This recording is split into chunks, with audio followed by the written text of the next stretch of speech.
Alright, good morning, karibu sana to this edition of Morning Cafe. My name is Freddie Ndibuli. It is the 23rd of October 2024, exactly 63 days to Christmas, so something to look forward to.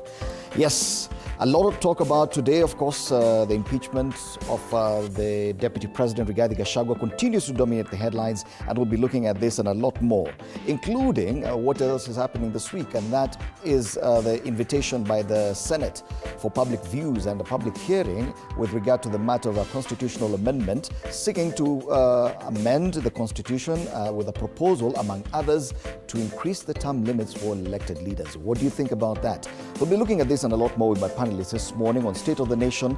We'll be privileged to be having Kipruto Rapkirwa, former Cabinet Minister for Agriculture in the Kibaki administration, Philip Kisia, leadership and governance expert, Samuel Pogisio, former majority leader of the Senate and also served as ICT minister in the Kibaki II administration. Unfortunately, Dr. Mumbingar will not be able to join us this morning, but we will continue with the conversation nonetheless. So a quick look at the dailies this morning. And we start off with the Star. Smart people read the Star. Raila pushes for bigger stake as shakeup looms. And this is another conversation that we'll be having with my panelists. Is ODM now justified to seek a bigger stake within the government now that they actually came through for Kenya Kwanza on the impeachment of the deputy president? Why President picked Kindiki as new deputy? Also, same line, a different tangent there on the People Daily. And we'll be back to take a look at that story in depth. On the Standard, high cost of getting rid of DP Gachagua. Now they talk about the cost of paying lawyers, the cost of parliamentary sittings, what it took Parliament, and what the current processes in the judiciary and the corridors of justice could cost, including you, the taxpayer. Another quick headline here, House of Convenience of MPs and Priorities, is something we've continued talking about, the fact that they were all there to impeach the Deputy President, but on issues of national importance, they've been MIA. Eyes on judges. Yes, that's a big one on the Daily Nation this morning, still to do with the oust of the Deputy President. And we have the three-judge bench, whose constitution has already been challenged by lawyers representing the Deputy President. They will be sitting later today to rule on the matter. Will they recuse themselves from hearing this matter, or will they proceed with the same? That's the Daily Nation this morning. Kwenye gazeti la Taifa Leo, habari kuu pale kwenye ukurasa wa mbele, wafungiwa nje. Nazungumzia wafanyikazi ambao walikuwa wanafanya kazi kwenye ofisi ya naibu wa rais, ambao jana hawakuweza kuingia afisini. Kufuli zilibadilishwa katika afisi ya wafanyikazi wa Gachagua, walilazimika kurejea makwao bila mwelekeo. Habari kuu pale kwenye ukurasa wa mbele wa Taifa Leo. Matters Business on the Business Daily today. Land prices rise fastest as cost of apartments drops. Wow, something interesting. Also mentioning what's happening with the Deputy President on the front page of this daily. Gachagua takes impeachment fight to court, and we'll be looking at that later on. Across the borders in Uganda, very tragic story there on the front page of the Daily Monitor. Tanker of terror. At least 11 people lost their lives and 20 others sustained injuries after a fuel tanker that had overturned in Kigogwa town in Nansama municipality in Wakiso district burst into flames. This is the kind of story that we've heard over and over, even in Kenya, where a tanker carrying fuel overturns and people nearby go to harvest the fuel and then it bursts into flames. It's the exact same thing that happened, and I've seen that very tragic video that's already going around online of what exactly happened. Many people are running towards the truck, collecting fuel, siphoning fuel from the truck, and then it just burst into flames, and all those who were next to the truck actually got hurt and were affected. 11 of them lost their lives. It is the biggest story on the front page of the Daily Monitor. A very sad story indeed, and you can see the aftermath of this tragic incident in Kigogwa town. So it is a sad story there on the front page of the Daily Monitor. It has also been mentioned on the front page of the New Vision, 11 killed, several injured in fuel tanker fire, but that has been restricted to the top strip of the New Vision. You would imagine that that probably would be the main story, just as it was on the front page of the Daily Monitor. The main story on the front page of the New Vision is doctors face dismissal over part-time jobs. Now, this is a debate that is also quite rife in Kenya as well. Should doctors, especially those employed by government hospitals or county hospitals, be able to run their private clinics? So in Uganda, Museveni has sacked Masaka medical officer over absenteeism. That story is on page 5. I think he just showed up and the medical officer wasn't present, apparently running a private practice, and he lost his job. So going forward, doctors in Uganda will be facing dismissal over part-time jobs. Other quick highlights on the front page of the New Vision. Mixed reactions as 129 prisoners are pardoned, and the full list of those who received pardon, presidential pardon in Uganda, is on page 6 of this paper. Elsewhere, EU envoys call for more railways funding. And we'll be talking about more railway stories once we cross over into Tanzania. Some interesting stories coming from there. And televangelist Benny Hinn set to return to Uganda. You remember that this same gentleman was in Kenya sometime last year. And after his exit, or after he left after his visit, there was a lot of talk about what exactly he was doing in Kenya. Now he's going to Uganda. He seems to be enjoying a lot of East African travel. Tukiangazia masuala ya Tanzania, tuvuke boda tuingie Bongo, gazeti la Mwananchi hapa. Habari kuu pale wanaongelezea, bado wanaendelea kuzungumzia habari ya kuwa vijana wanapenda mashangazi. Nasema tatizo hili linaanzia hapa. Mambo manne yatajwa kuwapoteza vijana kimaadili na mwelekeo kimaisha. Viongozi wa dini wacharuka na waonya taifa kuzalisha wazee wasioajibika. So young men in Tanzania wamepotea kwa mashangazi. What in Kenya we would call anti-waharia or cougars. And now it's a problem that's being discussed on the front pages of the dailies.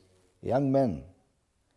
Hapa Kenya mnafikiria mmepotea. Kule Tanzania walipotea kabisa mashangazi. Vijana kupenda mashangazi. Habari zingine pale, simulizi za huzuni ajali ya wanakwaya KKKT. Pale waliofariki dunia ni watu 4 pale, na kuna gari ambalo lilihusika kwenye ajali ya barabara na kufuatia hayo wengi wakafa. Ujenzi wa barabara, ujenzi daraja la Jangwani na tiba ya kumaliza foleni.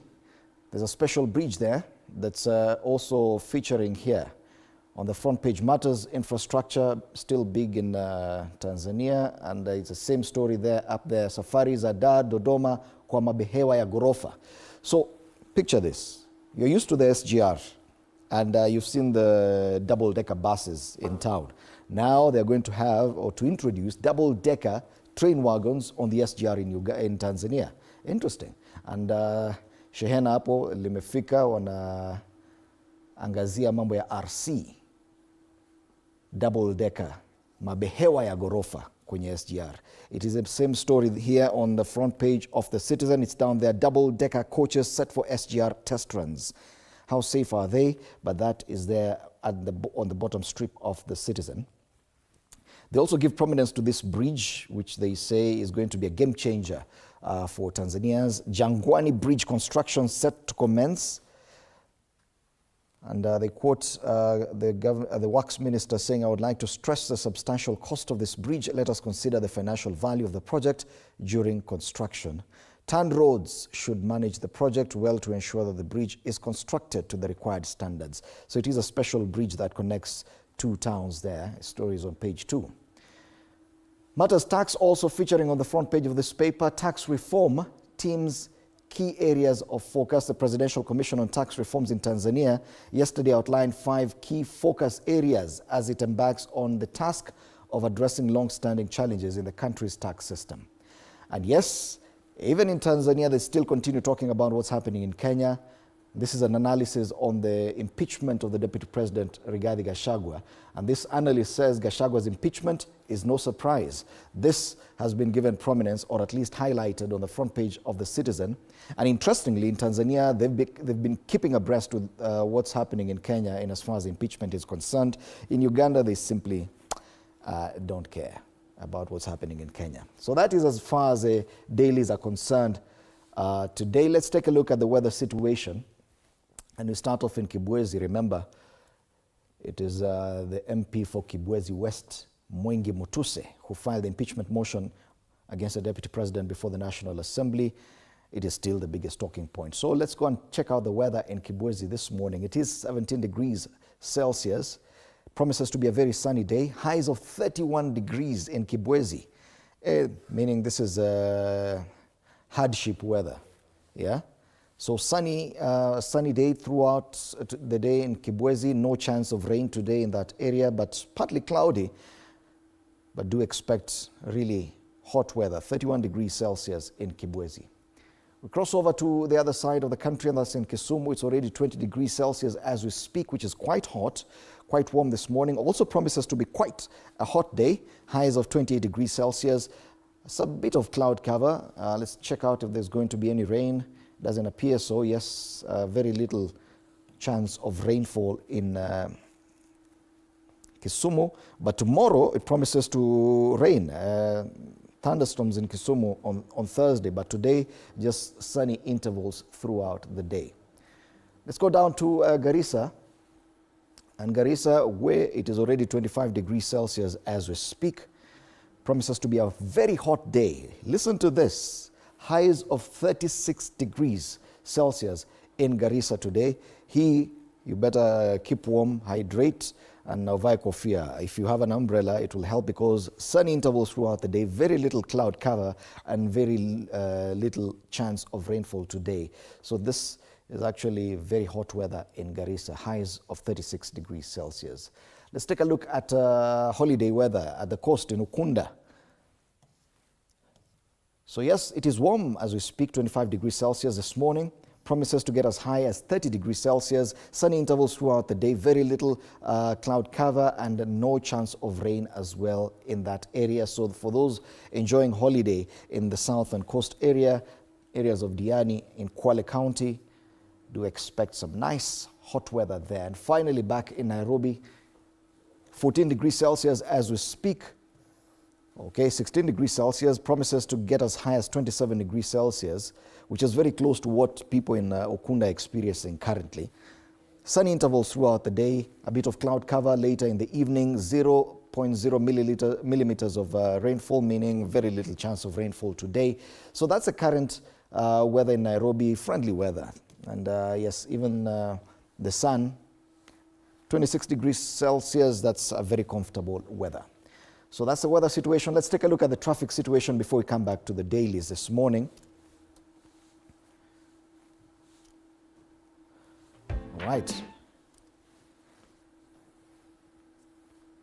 And in Nairobi, this is how it looks like at a few minutes past 6. It is actually quarter past the hour. Traffic building up along this area, around this area. That's a Pangani interchange. After the Pangani interchange, onto Murang'a Road. So this is not normal, meaning that there could be an incident on Murang'a Road towards town this morning, because usually the snarl up is around here at the interchange. But this one is immediately after that. So anyone using Murang'a Road this morning, beware of that. Immediately after the interchange, the Pangani interchange, Murang'a Road, there's a snarl up there. Let's go down and take a look at Jogoo Road. Still slowly building up. Areas around Makadara, Mbotela, and closer towards the City Stadium roundabout. Nothing much. It's slowly building up. Probably by half past the hour, it will have changed significantly. The southern part of the city, Nairobi Expressway all the way into town, nothing to report there. It's smooth all the way. Southern bypass looking good. Langata Road 2, all the way down to the Nyayo Stadium roundabout looking good as well. Mbagathi Way, nothing to report there. And Ngong Road 2, all the way from the junction roundabout at Adams Arcade, a bit of traffic there.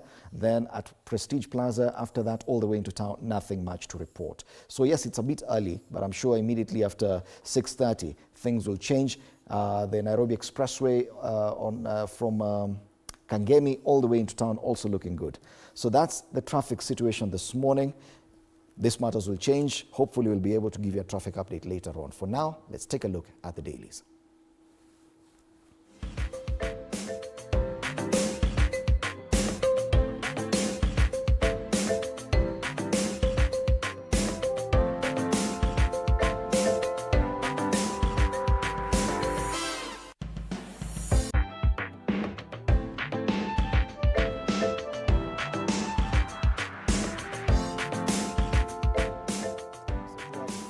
copy of the Star this morning, and the big headline today, Raila pushes for bigger stake as shakeup looms.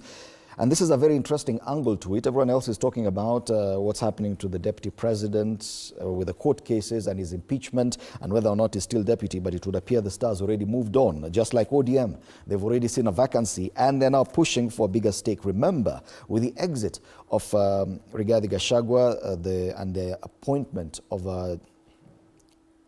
the current CS for Interior, Kithure Kindiki, as a deputy president, it means there's already a vacancy there in the Ministry of Interior. That story is on page 4, and it talks about possible replacements for Professor Kithure Kindiki at the Interior Ministry, including the current Prime Cabinet Secretary, Musalia Mudavadi, even minority leader in the National Assembly, that's Junet Mohammed, has also offered himself for that position.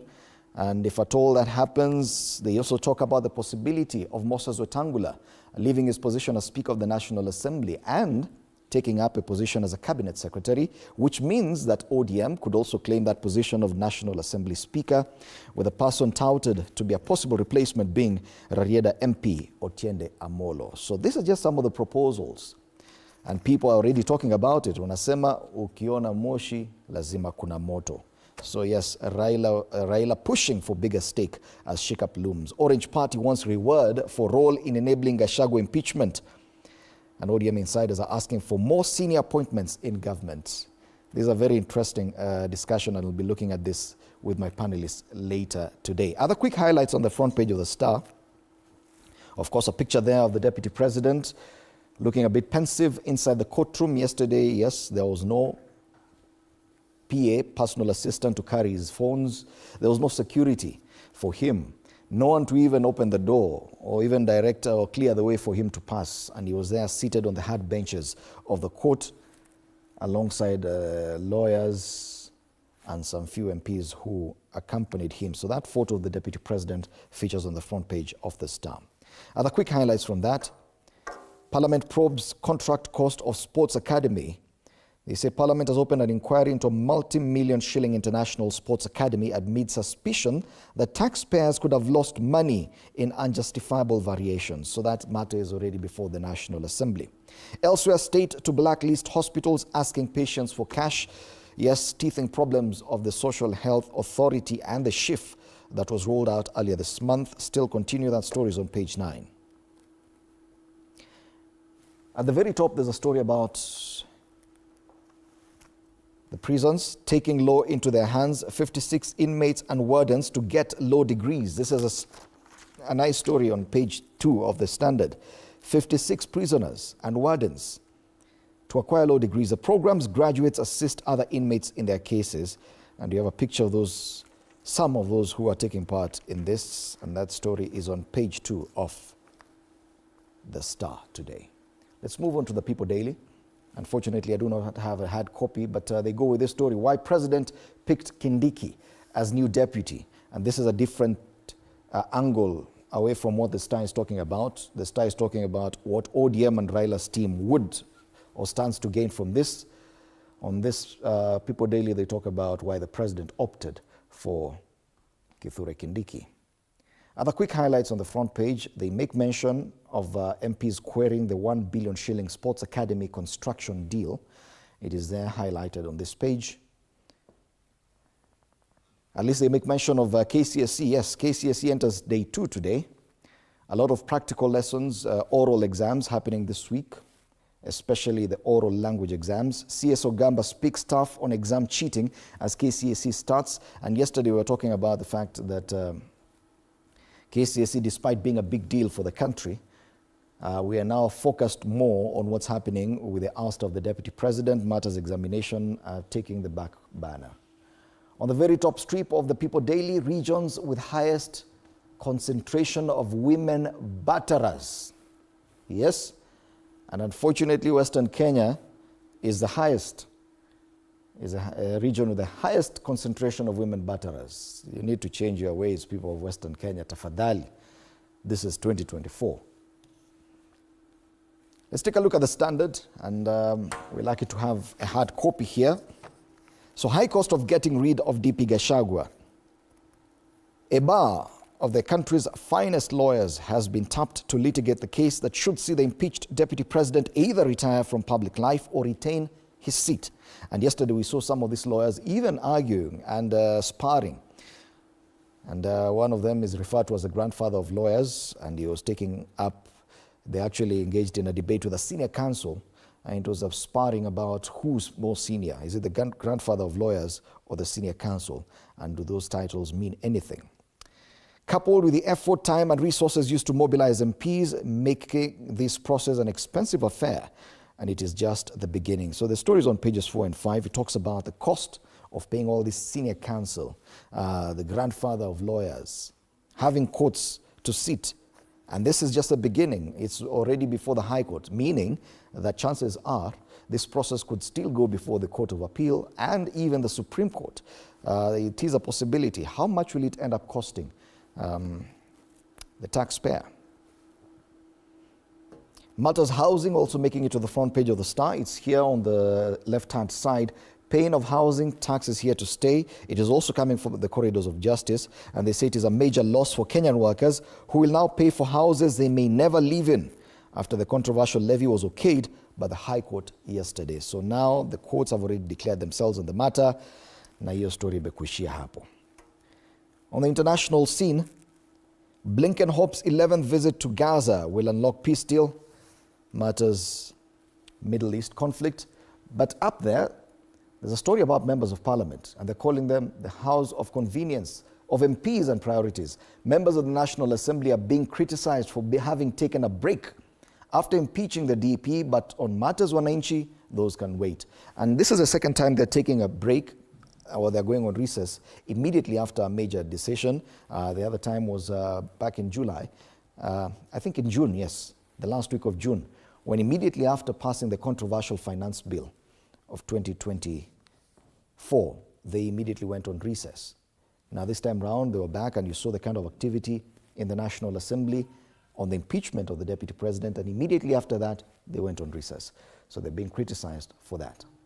Ruto money men facing acid test in Washington, D.C. You remember the fact that there are concerns on whether or not the World Bank and IMF are still working with Kenya in as far as lending is concerned. So Kenya's top Treasury officials are in Washington, D.C. trying to convince the IMF and World Bank that bado tunataka pesa ya mkopo kutoka kwao, despite the fact that we've been swearing how we are not going to borrow anymore. Lakini tukupali tunaomba Washington, D.C. tupatieni loan tafadhali. That's a standard. On the Daily Nation this morning, we're also privileged to be having a physical copy. Eyes on judges. Ousted Deputy President Rigathi Gachagua's lawyers take on the bench. And we have the 3-judge bench comprising Freda Mugambi, Eric Ogola, and Anthony Mrima, not Murima, during the hearing of the case on the impeachment of Rigathi Gachagua as Deputy President at the Milimani Law Courts yesterday.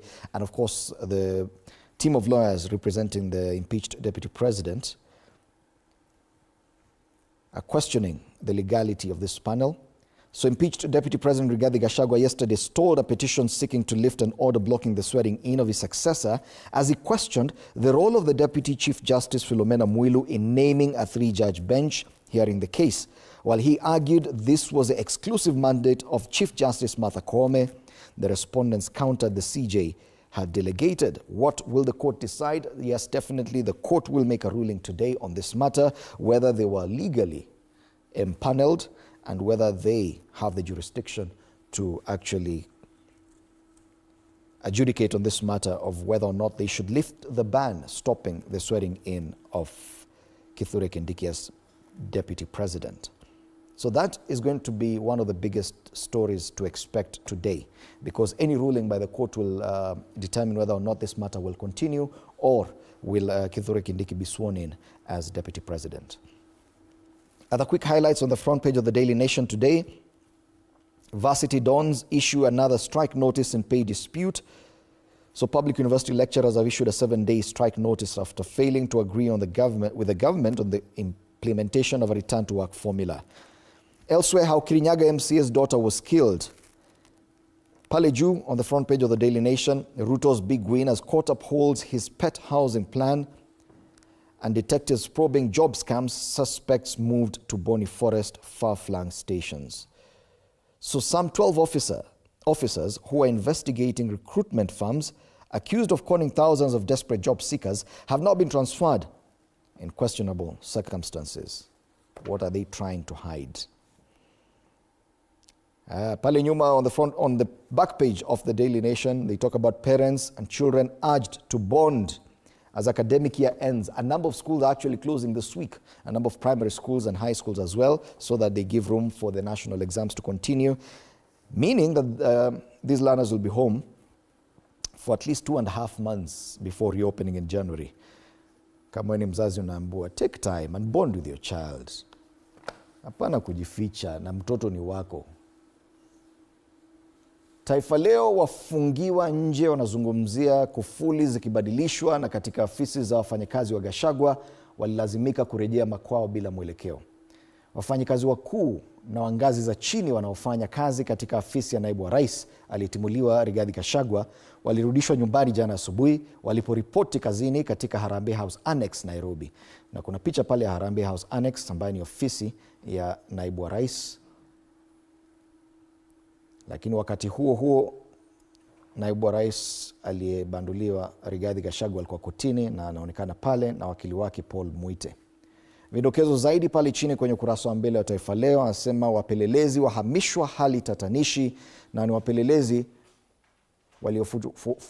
waliofuatilia kisa cha watu kadhaa kupunjwa kwenye sakata ya kazi. Kwingineko, wagonjwa kutibiwa bila kadi, na masuala ya nje ya nchi. Aliyekuwa rais Peru jela miaka 20 alifungiwa kwa miaka 20 na miezi 6 kutokana na sakata ya ufisadi. Pele juu, KICD motoni kuhusu vitabu vya Kifaransa. Shule za watoto viziwi na vipofu walipewa vitabu vya Kifaransa kimakosa. Masuala ya spoti, Bayern Barca kupamba UEFA. Macho ya wengi duniani kuelekezwa Etihad kuanzia saa 4 leo usiku. Tunamalizia na masuala ya biashara. Let's take a look at the Business Daily. Land prices rise fastest as cost of apartments drops. An acre in upmarket Nairobi estates costs 210.7 million shillings on average. Rare fall in high-end apartments prices. So when unua land wachana apartment, according to this headline. KRA targets small traders with WhatsApp tax invoicing. The KRA plans to roll out a WhatsApp chatbot that will enable taxpayers to generate electronic tax invoices using the popular messaging app in a bid to further boost voluntary tax compliance, especially among small traders. Hakuna kujificha, wameingia hadi WhatsApp. Utalipa ushuru. Quick highlights on the ticker. New car purchases dip for third year. Elsewhere, IMF slashes Kenya's 2025 growth prospects to 5%. Another highlight, data now joint highest revenue stream for telcos. And finally, CBK fines banks 191 million shillings for lending breaches. That's as far as business matters are concerned. And as we wind up a look at the newspapers today, let's finish up with the cartoons. And this is a cartoon on the Daily Nation today. It talks about that judgment by the High Court yesterday in as far as the housing levy is concerned. And finally, the court said it is lawful. So look at this tree, which is almost severed. Pale juu kuna zakayo na 1.5% tax housing levy. Hii mti imekatika inaenda kuanguka, imeshikiliwa tu na elastoplast. Lakini sasa after almost cutting down the tree, the court says now it's lawful, no need to climb down. Unaweza kaa tu uko juu, but is there a guarantee that it won't fall? That's a cartoon on the Daily Nation today. Matters housing levy. Finally, the courts declared the same lawful. This is a People Daily, Stano Stake, talking about the Deputy President's wars. He's standing on one side of a fence. This appears like that lacerated electric wire fence.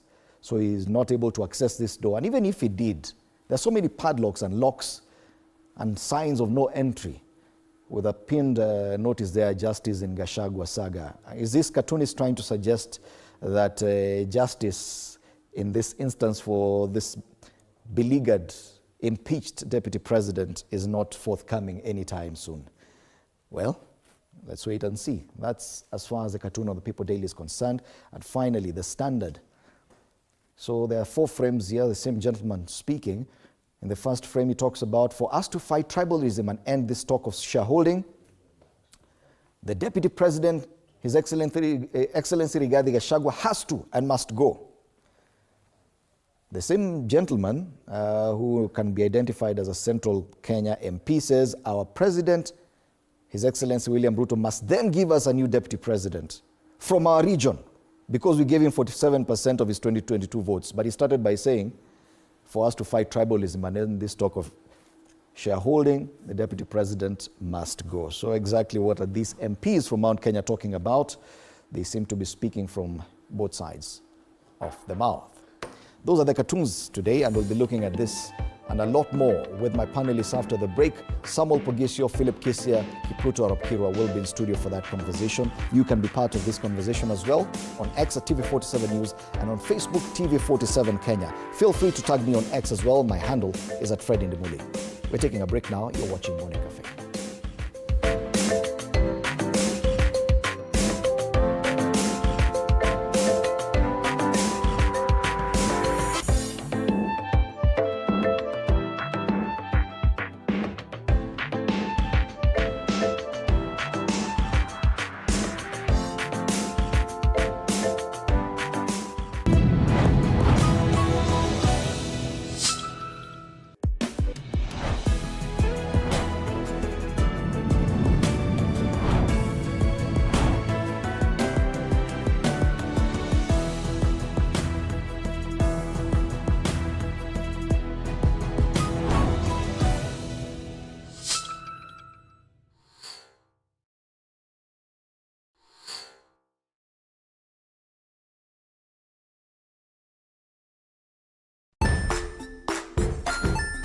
Hey there friends, welcome to Kids on the Block, where fun and imagination come alive.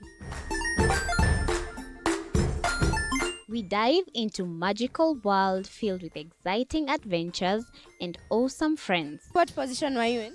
I was number 2. What position were you? Number 1.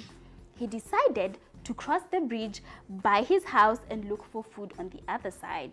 We're going to do half cup of chocolate chips, and the other one, we're going to do half cup of the blueberries. So, grab your imagination hats and get ready to explore with us. Join us every Saturday at 9 a.m. for new friends, amazing stories, and tons of laughter.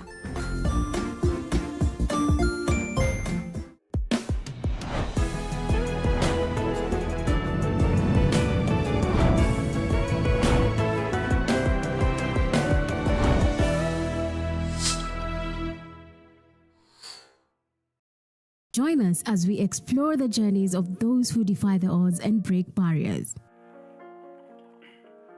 We dive deep into the stories of triumph. Sometimes when parenting a child with a special need or whatever disability, family life becomes a bit complicated and you may end up raising the child on your own. Here, we inspire. I have a farm which one we showcase with other dyslexic youths and autism, how to farm. Motivate. It's never easy, but what we do, the best thing is to work with another parent who has an elder child than yours. And break through the barriers one story at a time. Push your boundaries beyond the limit. Saturdays at 8 p.m.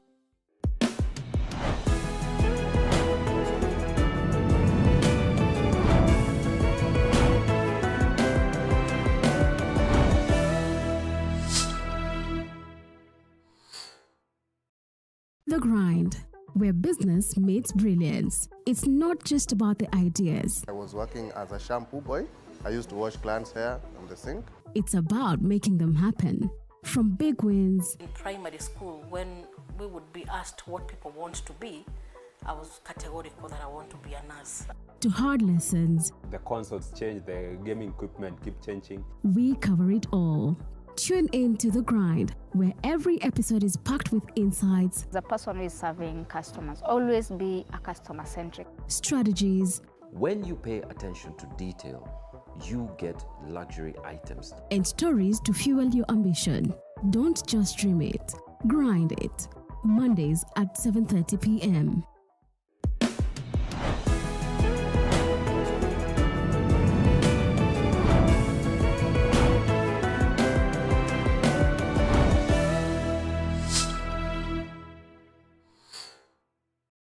Jiunge nasi tunapoangazia safari za viongozi bora.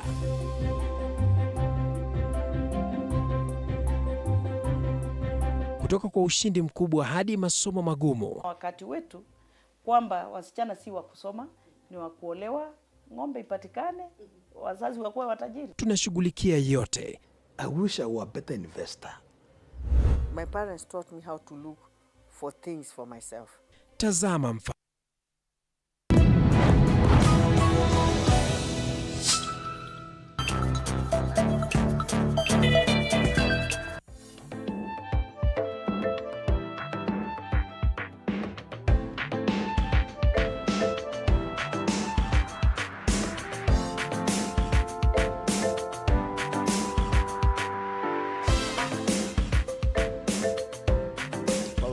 And good morning once again. My name is Freddie Ndemuli. This is a morning cafe on TV 47. State of the nation time for us to take a look at the headlines this morning. High cost of getting rid of DP Gachagua is a big headline on the front page of The Standard. Eyes on judges, that's the front page of the Daily Nation. There's also mention of what's happening with the ouster of the Deputy President on the front page of the Business Daily as well. And on the Star, Raila pushes for bigger stake as shakeup looms. So these are just some of the headlines we're looking at this morning, and we're privileged to be having for this conversation two gentlemen. On my immediate right, Philip Kisia, leadership and governance expert, who also at one time served as town clerk of this great city of Nairobi. Karibu sana. Thank you, Fred. Alongside Bwana Kisia, we have Samuel Pogisio, who served as cabinet minister for ICT in the Kibaki II administration and was majority leader in the Senate in the 12th Parliament. Bwana Pogisio, karibu sana. Asante, good morning. Unfortunately for this conversation, we had initially indicated that Kipruto Rapkirwa and Dr. Mumbingaru will be joining us. Unfortunately, they'll not be with us this morning. But we'll continue with this discussion either way. And of course, Kenyans are still largely focused on what's happening with the ouster of the Deputy President. So much has happened over the last few days. I know you were here last week on Monday, and so many things were happening. That was before the impeachment. And I want to gauge your feeling about this process and what you witnessed before the Houses of Parliament and where we are right now, Bwana Kisia, in as far as the impeachment is concerned. Well, thank you, Fred. I feel very constrained talking about the impeachment process that we've been taken through for the last few weeks, because as a nation we have more important things to discuss than discussing the impeachment motion of one individual. But well, here we are. Probably take a few minutes and again look into this matter. I once again would say that I don't believe that the impeachment process was actually fair, whether it met the standards or not, but we are now past that matter, because the matters are now before the courts. We saw the kangaroo courts or kangaroo houses, the lower house, that's the National Assembly, you know, debating that thing in record time and impeaching the Deputy President of the Republic of Kenya. It was then forwarded, the impeachment notice was then forwarded to the Senate in the wee hours of the morning.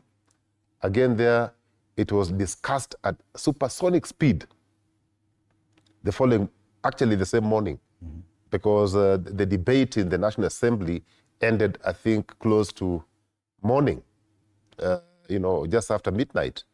And I mean, the Speaker of the National Assembly was able to rush the documentation through to the speaker, the other one received, and the same morning, the matters were presented before Senate. So that speed at which the matters were handled, supersonic speed, is something that must go into our history.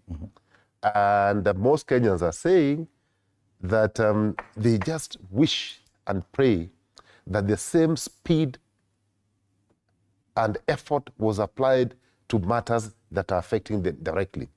Matters to do with the economy, matters to do with the health, matters to do with education, matters to do with jobs. Those are given, are given a back seat. But here we are. So the matters are before our courts, and I'm hoping that the courts will behave in a better fashion, because every Kenyan under the Bill of Rights, Article 47, needs to be given a fair hearing. I'm sure the courts will be asking, was the process fair? Was it reasonable?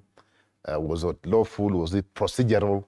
Those are matters that are being prosecuted before a very able judicial system. I had said before, Fred, that Rigiji should not have any hope in the National Assembly, because the National Assembly is just a voting machine. You've seen what they have done to Kenyans before. And if Rigiji ever thought that he'll get justice in the National Assembly, he was being too naive, and had said that the National Assembly is akin to a hangman. So he was hanged in Parliament. He escaped the rope. He cut the rope. He went to the Senate, and I said it's a guillotine machine. Again, there, through my advice, I advised him to look for the switch, to switch off the guillotine machine, because they had put him on they put him on the electric chair. Senate was the electric chair. So put him there, and I advised him to look for the switch, which he did. He switched off and rushed to the courts, where there's a guillotine machine. So, we're hoping that the courts will be fair, and whatever the outcome, so long as the outcome is fair, then Kenyans will accept and move on. Okay. The problem would come if Kenyans feel aggrieved. Let's not play any sort of monkey business at that level, because there's a very thin line between the Constitution and anarchy. There's a very thin line. Okay. And the country is boiling. We're getting to a point where, if this process is not carefully navigated, I feel sorry. Okay. We're heading the wrong way. And if we could probably probe a bit about the kind of action or the conduct of the Houses of Parliament. You've been a majority leader in the Senate. The removal of the Deputy President through impeachment is provided for in Article 145 of this Constitution, which is the same article that talks about the removal of the President. So whatever we saw last week before the Senate and before the National Assembly could just as well be used for the removal of the President. Are you satisfied that such a rushed process would be ideal for the removal of the person of the President from office? Fred, last time we were here, I said that the bar has been so lowered that it's now become like a trap. The Mtego Apanya thing, it's now going to be able to trap and catch everyone, those who are there now and those who are outside now. What you have done is, like my brother here says, develop a mechanism for hanging somebody. These days may not be a rope, I don't know what they use anymore. And you leave it there after it has done its job, and eventually it's going to be used against you. It's very biblical, it's very historical. People who did things like that ended up inside the same trap. But also, even just for the members of parliament, you make it so easy that we make it so easy, and just one night we're excited about it, we talk about it like there's nothing which has happened. It's the removal of the president. It's the removal of the deputy president. The Constitution has given you a way that even time Remember, there were 10 days, I think the 14 days, and only one was used, that kind of thing. There is an opportunity for you to say in the next 3 days you can deliver the message. The message went the same night. And that's why when my brother was saying here that the process was premeditated, in my view. So if the deputy president then, I think we still call him the impeached deputy president, not necessarily the former, because there's none. So the impeached deputy president did not necessarily realize that this was not about the law, this was not about justice in the houses. The houses are political houses. The process is a political process. And it should just continue to play it as a political process until it gets to the courts, now becomes a legal issue. Now there you now go by the law, by the rules. And there now, politics don't play very much of a role. And hopefully that's where he's going to find justice. I may not like anybody. I may not even like that guy, but it's not about me. And you see, the problem is we spoke about we don't like him because he's done this and that and that. But it's supposed to be the law. I mean, and the process, the Senate is a quasi-judicial trial chamber. And people spoke in the Senate as though they were going to support the deputy president, okay? Which they did, by the way, in some of the counts. I mean, some of the counts, they actually threw them out. And, but there had to be a count that would stick. And so those counts became five of them, 5 counts. Then was able to be substantiated, which means they stuck, which means, and you needed only one. Since you needed only one, you then will not escape that. You couldn't escape. Yeah. Even if they lowered it all the way to 1. And there was no chance. It's a political thing. I said here that the role of a majority leader in the House is to make sure the government position wins. So the use whatever means you have to get the votes, including parliamentary group meetings, decisions done at parliamentary group levels. And you cannot therefore say that, okay, I want to support the deputy president and help him and actually vote on my own. You can't do that. I mean, these are political, these are parliamentary groups. So you realize that during the debate, it looked like a good number of people would actually say no. But in that afternoon, that evening, whatever time they voted, it had become a parliamentary group matter. And that's what happened. So you can't say, the only thing is, as my brothers discussed here, is how much of a hurry was it that this had to be done with a timetable already, including a special sitting set already for the next day. In anticipation. Very, very strange. Very strange. And because it's a now delicate balance between politics and the law, but as Bwana Pogisio says, it definitely sets a precedent, even if it's purely political, before the Houses of Parliament, that you could actually engineer a motion of impeachment and end up impeaching a president within 1 week. Do you see a risk with that, Mwanakisia? Yeah, Fred, allow me to agree with my senior brother here, Mheshimiwa Pogisho. I think there are 2 things that have happened. One, that the bar for impeachment has, in my view, has been set very high. And for you to be a hold of such an office, you must be as white as a peeled potato, as clean as snow. Okay? So we must thank them for setting that bar that high. The standards are European standards. Okay? Because in Europe, any small thing can get you out of office. So the bar has been set. It is extremely high. And I think that's a good thing, that we are measuring ourselves against the best standards that we can have. Okay? But I have a problem with the procedure. The procedure is very manipulative. Okay? The procedure used. They lowered the standard. And that is where the problem comes, okay? On one side, the bar is very high for impeachment. You remember Monica Lewinsky. She almost brought down a whole president over superpower.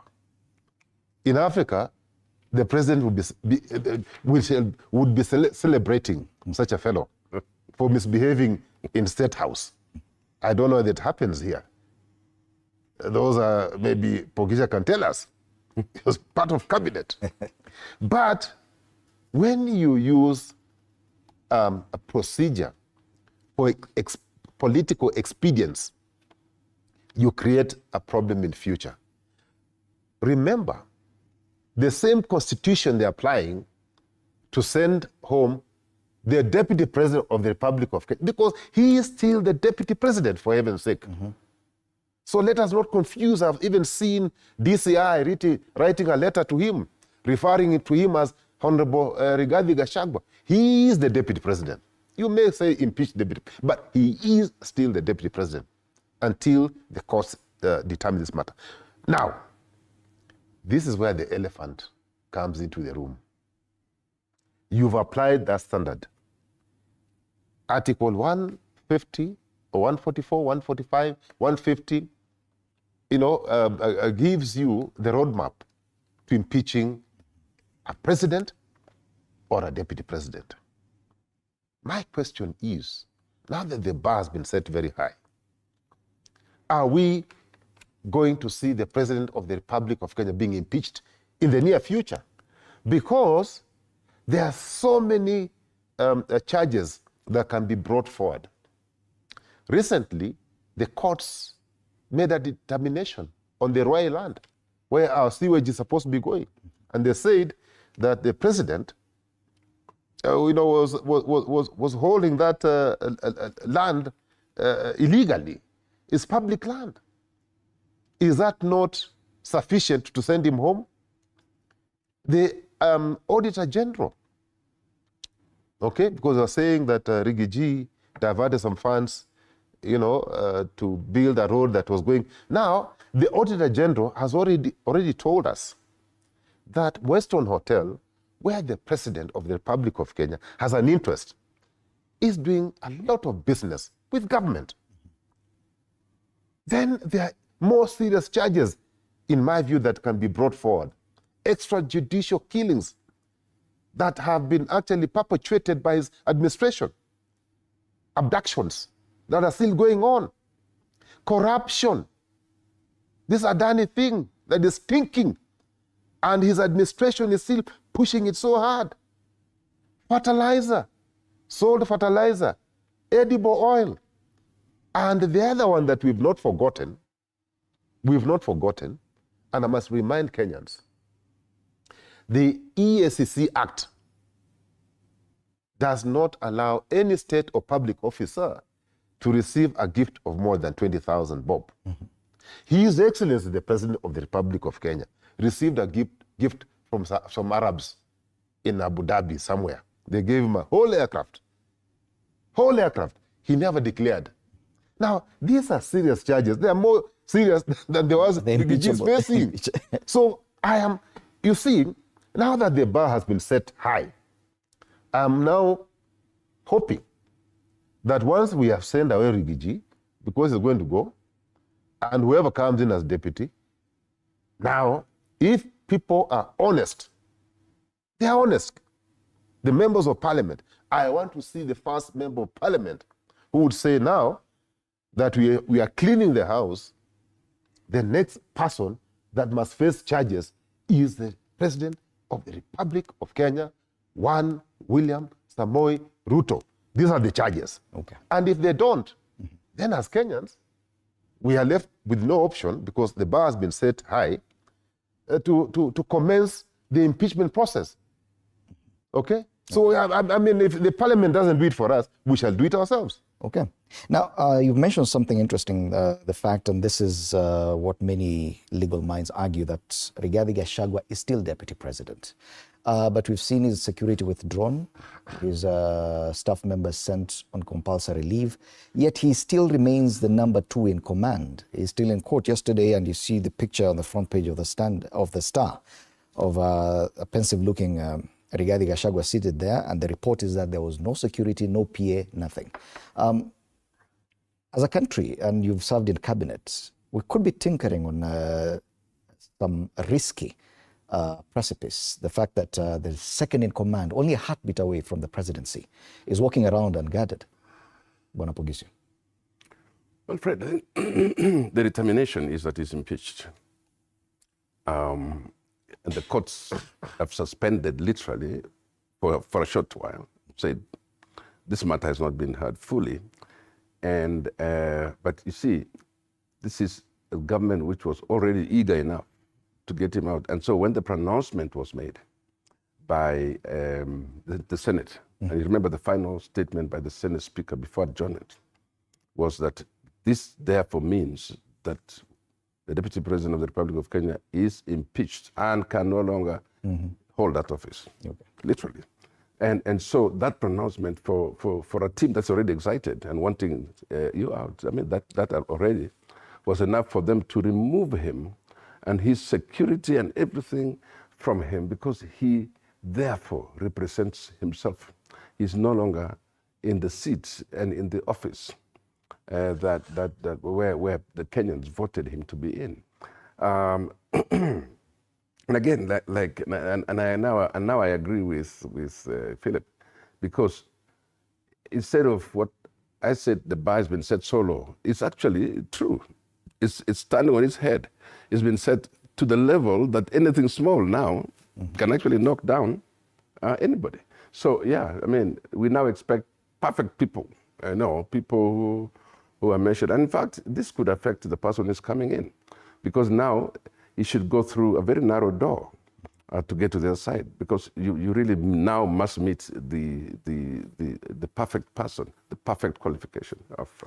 So yes, the reason why he is alone is because of that pronouncement and the gazettement, not just pronouncement, but the gazettement. That's the reason why the government of the Senate would rush to gazette before the next morning. They would rush to gazette so that we wake up in the morning and it's already done. And that's what happened in this case. So it's now a matter of legal interpretation. How do you treat this guy? And I saw in cartoon, I think yesterday or the other day, of a child in an examination room. And the child is profusely sweating because the question is, in the paper is, who is the Deputy President of the Republic of Kenya? And the child is completely confused, because even now, Kenyans don't know the answer to that question. Is this gentleman who has been our Deputy President still, by law, a Deputy President? If not, why don't you treat him like that, even if for the next 4 days, okay? Or 5 days, or whatever, how long it takes. But it's already, I tell you, I say this was a predetermined thing. A system can decide to work on you. And that has been the thing. It was determined, predetermined. It was decided. It was spoken. Within 2 weeks, you'll be out. It was spoken. It was done. It was followed through. And it's finished. This is what it means, so that now you can no longer speak for yourself. You cannot even say anything now. You come out of hospital where you're sick. You thought probably that the Speaker of the Senate would postpone for a few hours. No. The timetable was already set. So if you don't interfere with that timetable, which was set, and the following days you saw it, the House of National Assembly was ready, and things just went speedily. I'm just saying this to affirm the confusion that is in the country right now about who the Deputy President is, because we don't have one in act. You cannot have an acting Deputy President in the Constitution. You must have a substantive Deputy President, and somehow there's a lacuna, there's a vacuum in that position right now, and so it's now in the courts, and it's part of the arguments in the courts, and so it makes it difficult for people who are not legal minds to actually try and say that with finality. But if the law is to be followed, there is a court system. And I think the courts, I don't know whether, I've not heard if the courts declared themselves that he is therefore legally still in office. The declarations are yet to be made. I think the first declaration from the courts is going to be made this afternoon. Yes. So let's wait and see. But the truth is, this was a political machination. It was bound to be what it is, and in politics, it is what it is. Yes, and I can see that His Excellency Rigathi Gachagua's Twitter page at Rigathi, he still has the title Husband, Father, Deputy President of the Republic of Kenya. So he still goes by that title as far as his Twitter handle is concerned. Before we talk about the politics and what ODM is doing with regard to this, of course, a lot is happening in court, and that is going to be the biggest story. So let's watch this story about Rigathi Gachagua's fate in the courts before we take a break and come back to discuss ODM's demands.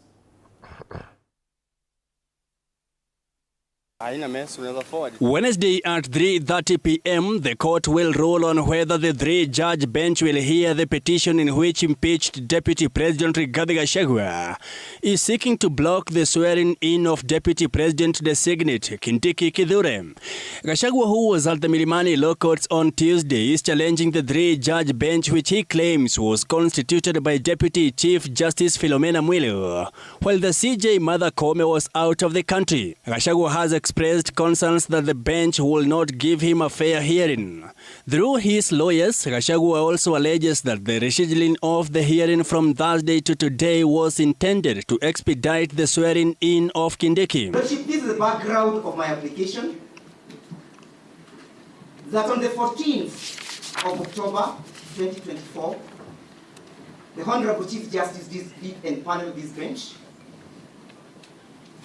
to hear and adjudicate over 6 matters which were consolidated with the lead file being 522. Having said that, my Lord, an issue has arisen following disclosures by my Lord Justice Mrima about how this bench has been constituted. It's now apparent that the petitioner and the first interested party in petition 15 have an issue with that. Chief Justice Martha Koome was said to be out of the country at the time of the formation of the bench by her deputy, a move Gachagua's lawyers have faulted. On leaving the country, Koome had instructed her deputy to handle the pending matters at the judiciary. At least 29 petitions were filed at the High Court seeking to stop Gachagua's impeachment, when a 3-judge bench declined to stop the process. Gachagua is further questioning whether the petition which was filed before Justice Mwita was forwarded to the 3-judge bench, since it was not among the consolidated 29 cases seeking orders to halt the impeachment process in Parliament. Set out for recusal, because the recusal is also a prayer in this. They have advanced no reason at all to want this court to recuse itself or to find that it was not empaneled in line with Article 161, 163, 52A. Shall be the President of the Supreme Court, A, and that B, the Deputy Chief Justice shall deputize for the Chief Justice and shall be the Vice President of the Court. That is the first constitutional office. This as President William Ruto sought to file a preliminary objection in a petition against the impeachment of Rigathi Gachagua. Through lawyer Adrian Kamodo, Ruto says the court lacks jurisdiction to hear and determine the petition and is in clear disregard of the law, an abuse of the due process of court, hence cannot be determined by High Court. Petitioners David Madhenge, Peter Kamodo, Grace Mwangi, Clement Morioki and Edwin Karioki moved to court to block Kithure Kindiki from assuming office. Mike Kagwango, TV47, Nairobi. And after that report by Mike Kagwango, let's take a break. When we come back, we discuss the headline on the front page of the Star, Raila pushing for bigger stake as shakeup looms.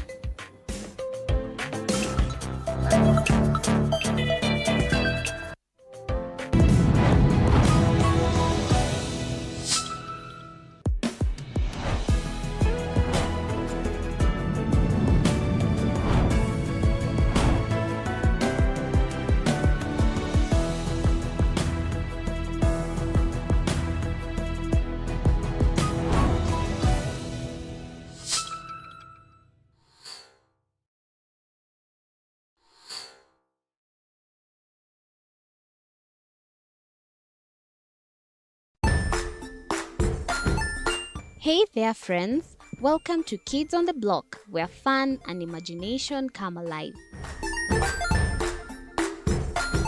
We dive into magical world filled with exciting adventures and awesome friends. What position were you in? I was number 2. What position were you? Number 1.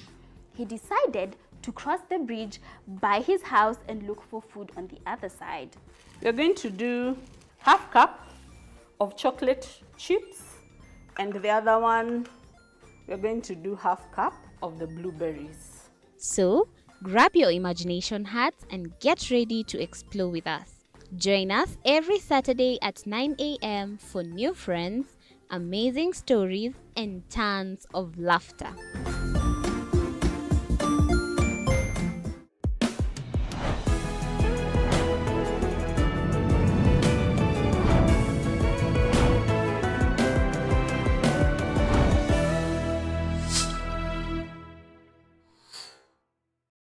Join us as we explore the journeys of those who defy the odds and break barriers. We dive deep into the stories of triumph. Sometimes when parenting a child with a special need or whatever disability, family life becomes a bit complicated and you may end up raising the child on your own. Here, we inspire. I have a farm which one we showcase with other dyslexic youths and autism how to farm. Motivate. It's never easy, but what we do, the best thing is to work with another parent who has an elder child than yours. And break through barriers.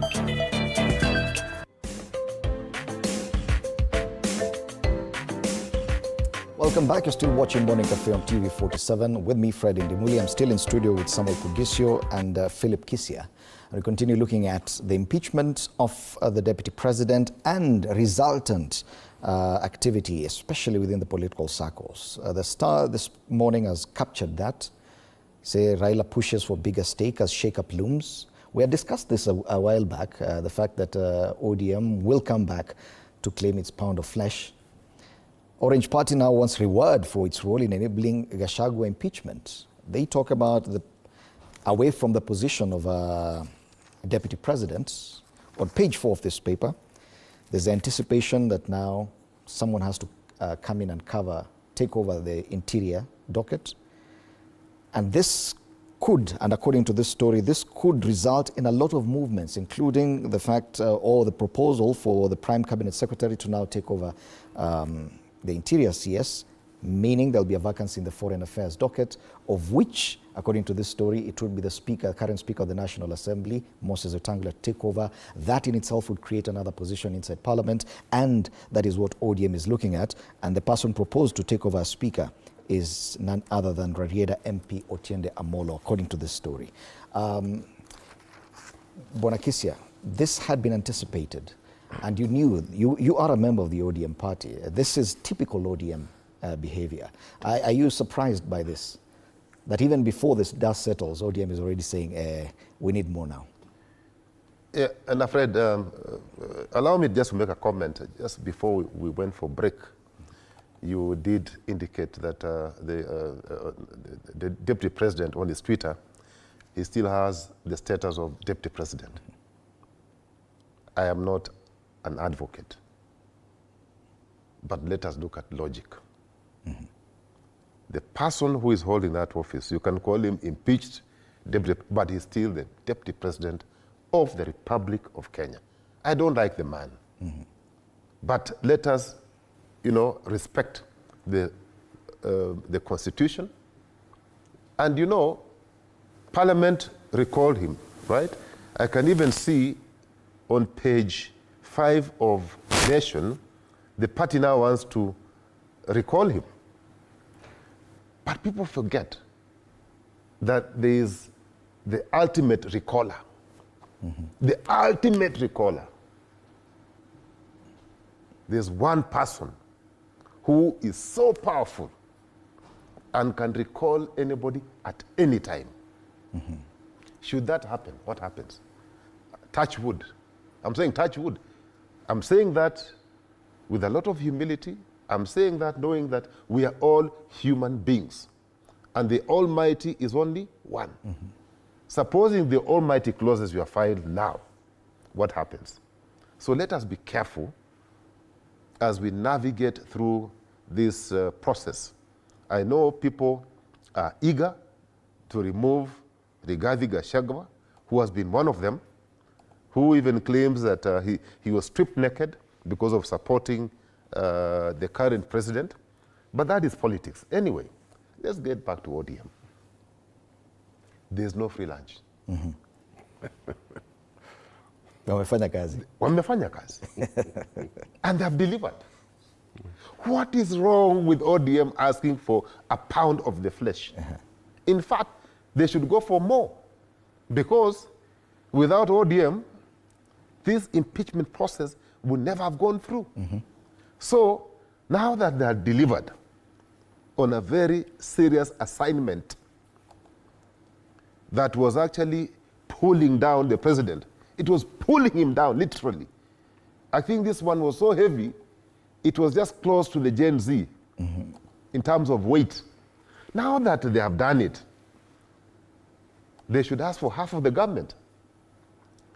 So the deputy president position seemed to have slipped, fair enough, but the others which are there, there are others who have not been performing. There are others who are not adding value. I think it is only fair that ODM is rewarded for what it has done, because that is the Kenyan politics. The prospect of running the National Assembly as Speaker, that would be huge if at all they get that. You know, I mean, I can tell you, not because I know him, Otiende is my advocate, but I can tell you he is capable of managing that docket. So if he's given, I'll be happy for him.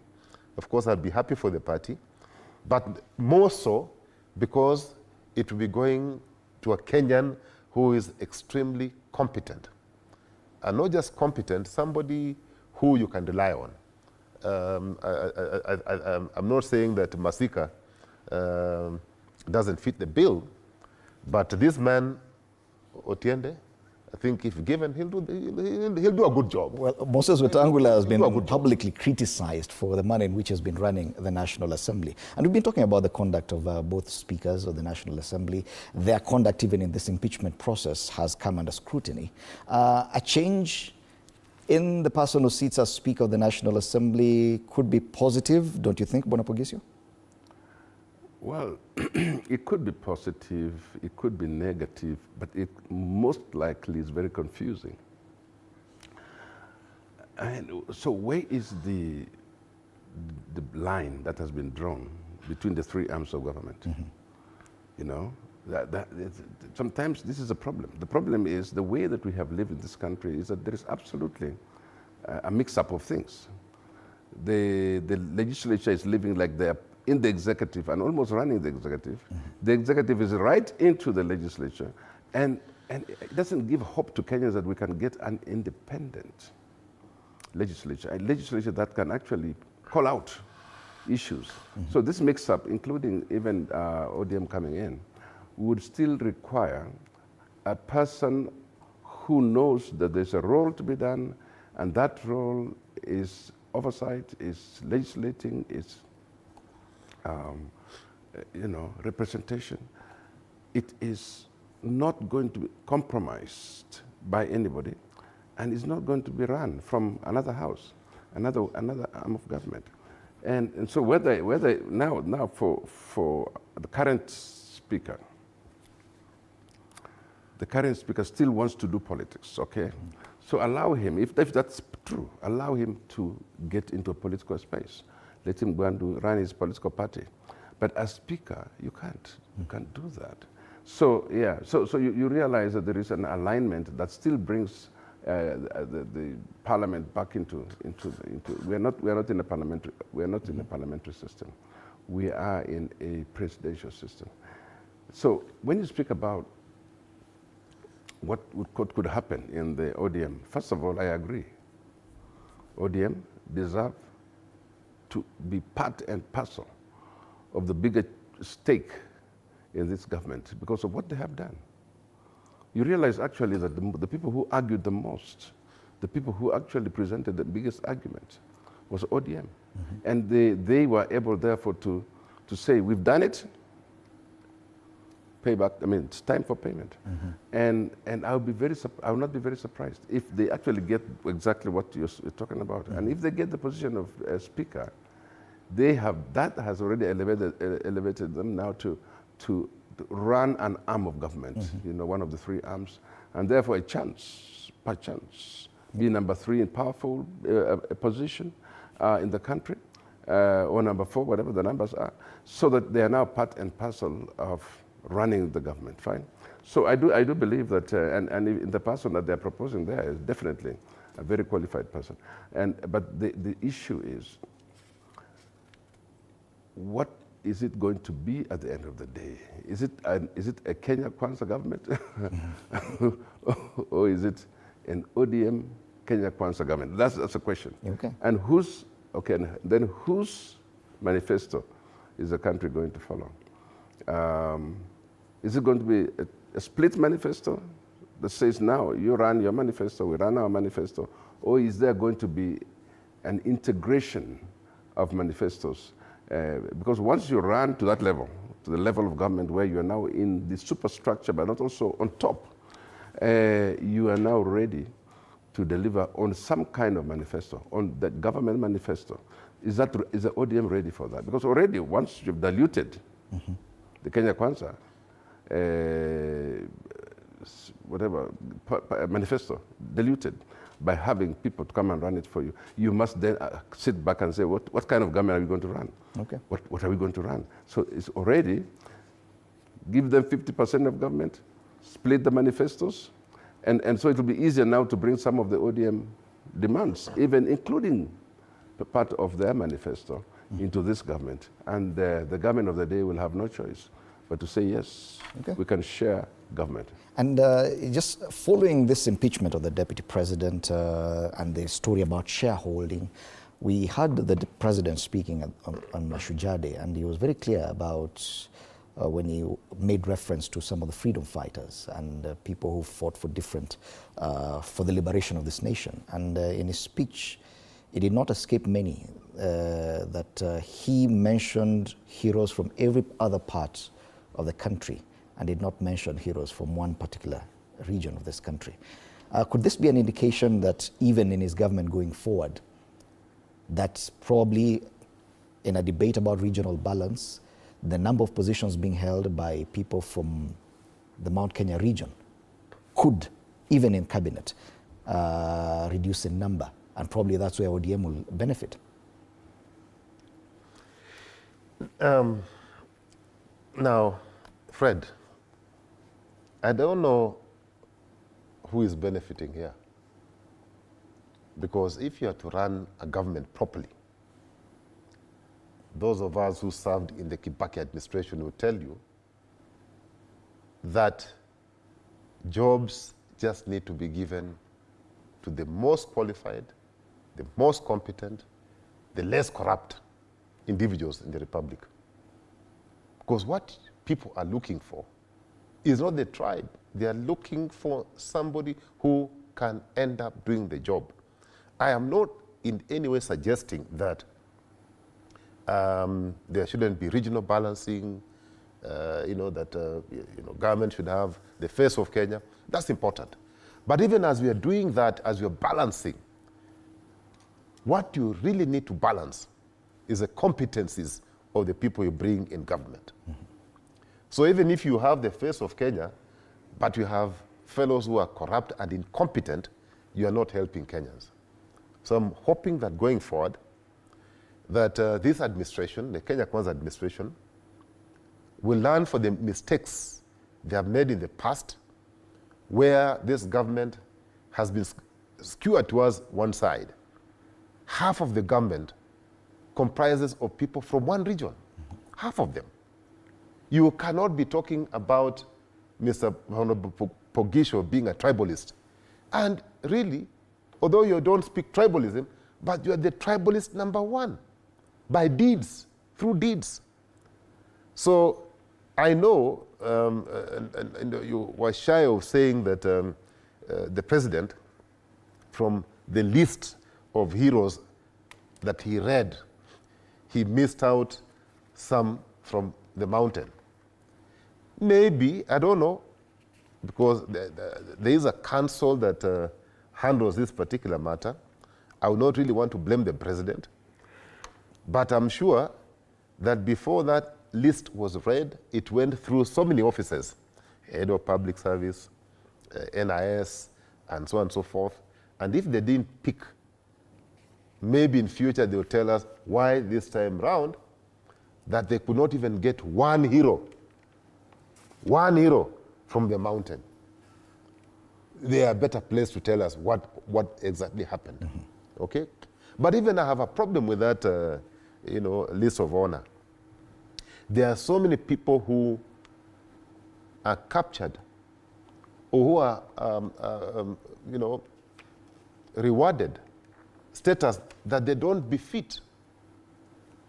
Sometimes you see a fellow being referred to as a statesman or stateswoman.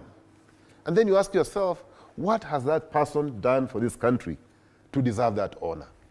I think they have watered down that thing, because when you're honoring these people, we need to see some citation. The citations are lacking, and even where they have been provided, they are so weak that they do not befit the honor that they're being granted.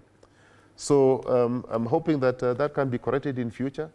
I will not really make it a big deal, so long as they, in their own wisdom, they think that they have done the right thing. Their conscience should lead them. But allow me just to comment on one thing about government. A manifesto is basically a promise to do things in a certain time. Well-crafted manifestos should pick all that they list in the manifesto from a country's vision. So we as Kenyans have one vision, Vision 2030, which expires in another few years. So that is our point of reference. Anything we do should be referenced from Vision 2030.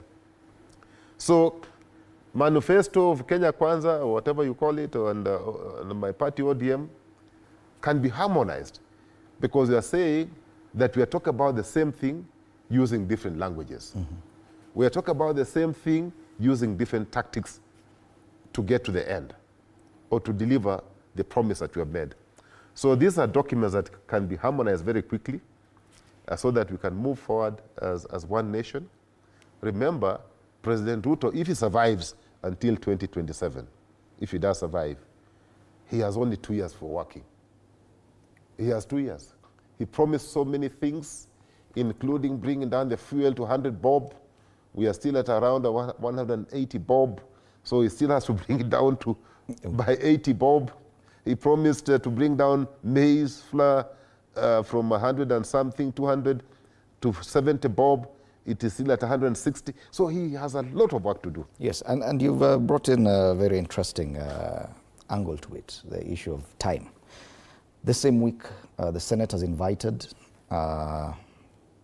public participation and views from members of the public with regard to that constitutional amendment bill that's before the Senate, that among other things proposes the extension of term limits from 5 to 7 years.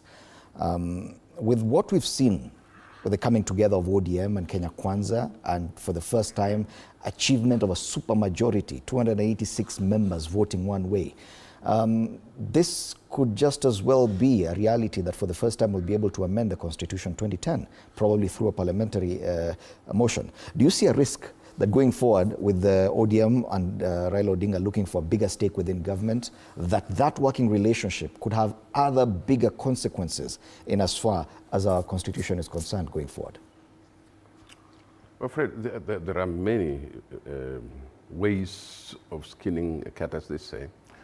One way is you can begin to feel like the president has not really had the time to finish his promises, or to do his work. The time remaining is too short. there are many ways of extending that term, okay? But this is one way of doing it. The constitutional amendment that Honorable Cherargei moved, and because the law in Parliament can be initiated by either houses and eventually end up in the other house. And for the first time I thought, one time I thought maybe this thing will disappear. Because, I mean, we thought it would never make sense at all. But the fact that it's going stronger and stronger to the place where now even public participation is anticipated means that this thing has the blessing from very high places. Because it could not have continued like that if for example, it was not supposed to happen. That notwithstanding, here is a problem that Kenyans are now being treated to constitutional amendments. And yet it's also time for us to relook at the entire constitution. The 10 years have lapsed, and now it's time for us actually to look at the 2010 constitution and look at it comprehensively instead of doing it in bits. So we have the opportunity to do it. So trying to do it through parliamentary amendments, it's good, but why don't we as Kenyans bite the bullet and say, now we have seen, after 10 years, we have seen exactly where we need to change in this constitution, including if we wanted to do an extension of terms, we can still do it together. We may want to do, for example, what America does, which is a staggering of elections, so that it's not all done at once. We can decide to say, okay, this house can run for this, the presidency can run for this, but let's do it, in my view, because if you start by improving just a small part of it, it becomes difficult to come back again and ask people, let's look at this other one. That notwithstanding, we have never, in our time as a nation, felt that 5 years was too short. I mean, we've gone through that. If you get your 5 years and then you get another term, it's sufficient for you to say, I have served the country. Extending to 7 years, that means now the 2 terms become 14 years. And we've seen that from a neighboring country. We saw it from our neighboring countries, by the way. And eventually, term limits will be removed. Because that, I mean, once you start extending your term limits like that, and using the Houses of Parliament, and using the supermajority, it's very possible now. It happened in Uganda, as you know. It went from the 5 years, went to say, okay, let's extend it to 7 years, to eventually saying, hey, we have done this. Let's just get rid of it. Get rid of the term. In Rwanda, it used to be 5 years. And then it came to the place where it became 7 years. And, 7 years. And you see, if somebody has already done one term, remember, and you change to a different system, that person says, then I'm starting afresh. Yes. And all these things are going to be very inconveniencing for Kenyans. But again, these things have been thought out very well for a long time. We're just beginning to practice things which have been thought out. If Kenyans don't begin to realize that, and is that maybe the best way is for us to have a comprehensive look at our constitution. We will then begin to, because there's a supermajority in the House now, anything can go. I mean, so let's hope that Kenyans will stand and say no to some of these things. The president made a very curious statement the other day, I think 5 days ago. He made a promise that in 15 years' time, he will have eradicated slums in Kenya. According to the current terms that he has, he does not have 15 years. In fact, he only has a maximum of 7, if at all 8 years, if at all he gets re-elected.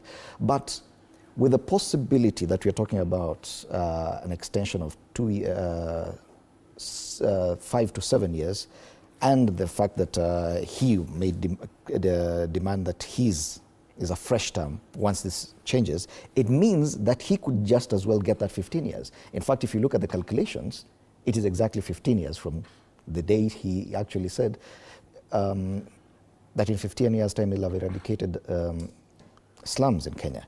Don't you think that that could be an indication that, as Bwana Pugisio says, this is an already well thought out plan and it's just being rolled out? Fred, and colleague Senior Pongisho, greetings from Dr. Masanga, who is watching us from Asia. is headed to Samoa to attend the Commonwealth Summit. Thank you. Let me say this. The same president, some time back, this is a problem with the internet, told us that he's not a madman, that he will not interfere with term limits. And he will never support change of term limits.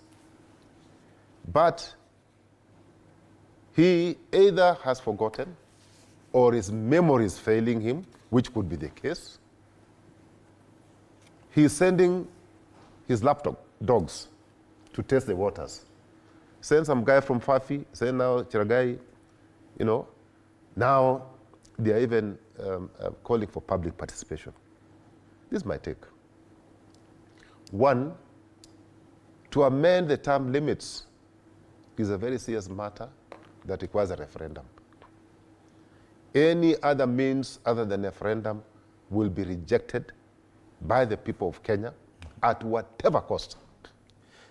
And that one must be told to President Ruto very, very clearly. Under no uncertain terms should he be dreaming of extending his term limit. Fred, CEOs in state corporations are given 3 years to do a lot of work. And then you are given one more term, 6 years. And then after that, you have to leave office. Why does President Ruto dream of going for a term of 7 years? Fred, I can tell you that what one human being cannot achieve in 5 years, even if you are given 30, you will not have any impact. You will have zero impact. So instead of him struggling and dreaming and losing sleep because of these term limits and extensions, he must be working for the people of Kenya. Remember, the country is bigger than you. And that is why we talk of a vision, a shared vision. Now, this vision is you run with people. You are the driver of a vision, of a country's vision for the time being. You do your bit. You work hard and do your bit and hand over to the next person. Don't think that you can be here forever. You can be struggling to extend your term limit, and then the recall and abound recalls you. What happens? What we need to do is to build institutions that function, that work, so that the driver or the person who is sitting on the driver's seat relies on the institutions and other players to deliver a vision. But if you think that as one human being, as one individual, you can do everything for 60 million people, is a pipe dream. And President Ruto must get out of his dream and slumber. But don't you think that... He must get out of his dream. Don't you think that ODM probably would support this? This one, I differ respectively with my party. If they have not told me, they have not told us that they support this idea of extending the term limits. What is wrong even with reducing it? America, superpower, 4 years, superpower. A poor nation like Kenya want to make it 7 so that you can have time to eat and you know, loot the country and enrich your family and your cronies. This will not happen in this republic. And I do agree with my brother. Time is probably ripe that we can audit our constitution that we amended. Let's audit it and find out what has worked for us and maybe look at ways of improving, not changing, improving what is not working for us. But for somebody to sit somewhere and the only thing you are dreaming about is extending your stay in office, that, fellow Kenyans, must be resisted at whatever cost. And he must, my friend William Ruto must get out of slumber He's sleeping. But it's not He's just dreaming. the president. He is dreaming. Many people within He the must get political out of it. circles must be supporting this. A 7-year term sounds very nice to any elected leader, Bwana Pogisho. Not just the president, even ODM members. Well, the legislature would be excited about it. Because, first of all, the feeling is, if I get one term of 7 years, that's probably enough for me. I can serve the country in one term and go. Because the turnover, usually, in our elections, for the houses of parliament, including the county assemblies, is way, sometimes up to 70-75%. So those who are not sure of coming back or even sustaining their position may be excited about it. But what it does to the country is the whimsical way in which we can make major decisions that affect the lives of the people. So that if you have a very bad member of parliament who is just not helping the society, you'll have him for 7 years, or her for 7 years. And that extends the suffering. And there are many like that who do not even show any money, what they have done with the money, even including CDF. Remember, CDF is being increased to very huge amounts. And so anybody would want to do that for 7 years. If those people are suffering, they will suffer for a long time. The faster the change, I think, the better for a moving, for an economy that needs to grow. If we are stuck with bad leadership for 7 years, that's a long suffering. But there is interest in this, and like you say, and I agree with you, within the legislature, there are people who really will clap for that, and they would vote for that, because it's an extension of their time to begin with, but also for those who are not sure of being re-elected, it's almost like we already served one term plus. However, I believe that this is one thing that Kenyans will not support. If you should listen to, if you really want the real public participation, if this question is put to the people properly and the results collected properly.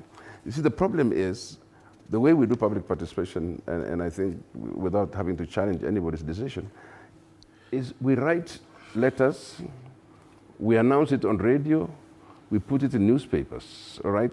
But it's not cascaded to the real Mwananchi. It's only people who have access to this media who can actually respond. But if the real Mwananchi were to get to participate, and it's told to him in his language. Are you saying a possible referendum on that question would be largely opposed by Kenyans? I think it will be opposed by Kenyans. Even if Raila Odinga was to get onto the bandwagon and support the same, the two leaders, Raila Odinga and William Ruto, are able to marshal a lot of support from quite a number of regions. We've seen how the kind of support Raila Odinga has managed to get in as far as changing the constitution previously. In 2005, the No campaign, and eventually for the 2010 constitution. You cannot dismiss Bwana Raila Odinga's muscle when it comes to pushing other Kenyans to support or oppose something like that. If he was to agree with this, Fred, it would be a done deal, don't you? Fred, you're putting me in a very awkward situation. You know, you talk about my party leader, who I have profound respect for, who has done a lot for this country. But again, I'm on record saying that he must be very, very careful on certain decisions that he'll make in his sunset years. He has had a stellar performance, and people respect him. But you can see the reaction from even our own members. And Mumbi was here last time, and she said there was a backlash when our party leader supported this Adani thing. That's number one. Number two, that my party leader, I'm sure, takes cognizance of the fact that 70% of the population may not understand the history. So they may not, yes, they respect him, but they may not resonate very well with him, especially if he starts making wrong decisions. So yes, he's holding on the 30%, some of us who are in that age bracket, Pogisho, but people like you may not agree with him. So it's a very delicate situation. I think that this is another thing that my party and my party leader must completely avoid and run away from. In any event, I was hoping that if he doesn't make it to AU, he can come back so that we can consider him. As a party, we can run him in 2027. So why does he want to extend the term limit for somebody? In fact, he should reduce it so that he should even propose You've that just he said comes something to very 2020. interesting, that without Raila Odinga, your party does not have a possible presidential I'm saying we would want to reward 2027. We would want to reward Mzee for all the work that he has done for, and even just as a transition arrangement. In fact, that is what we were hoping, that you'd have come in 2022, he does a Mandela, and then exit the stage in 2027. But again, things happened. He was not given that opportunity.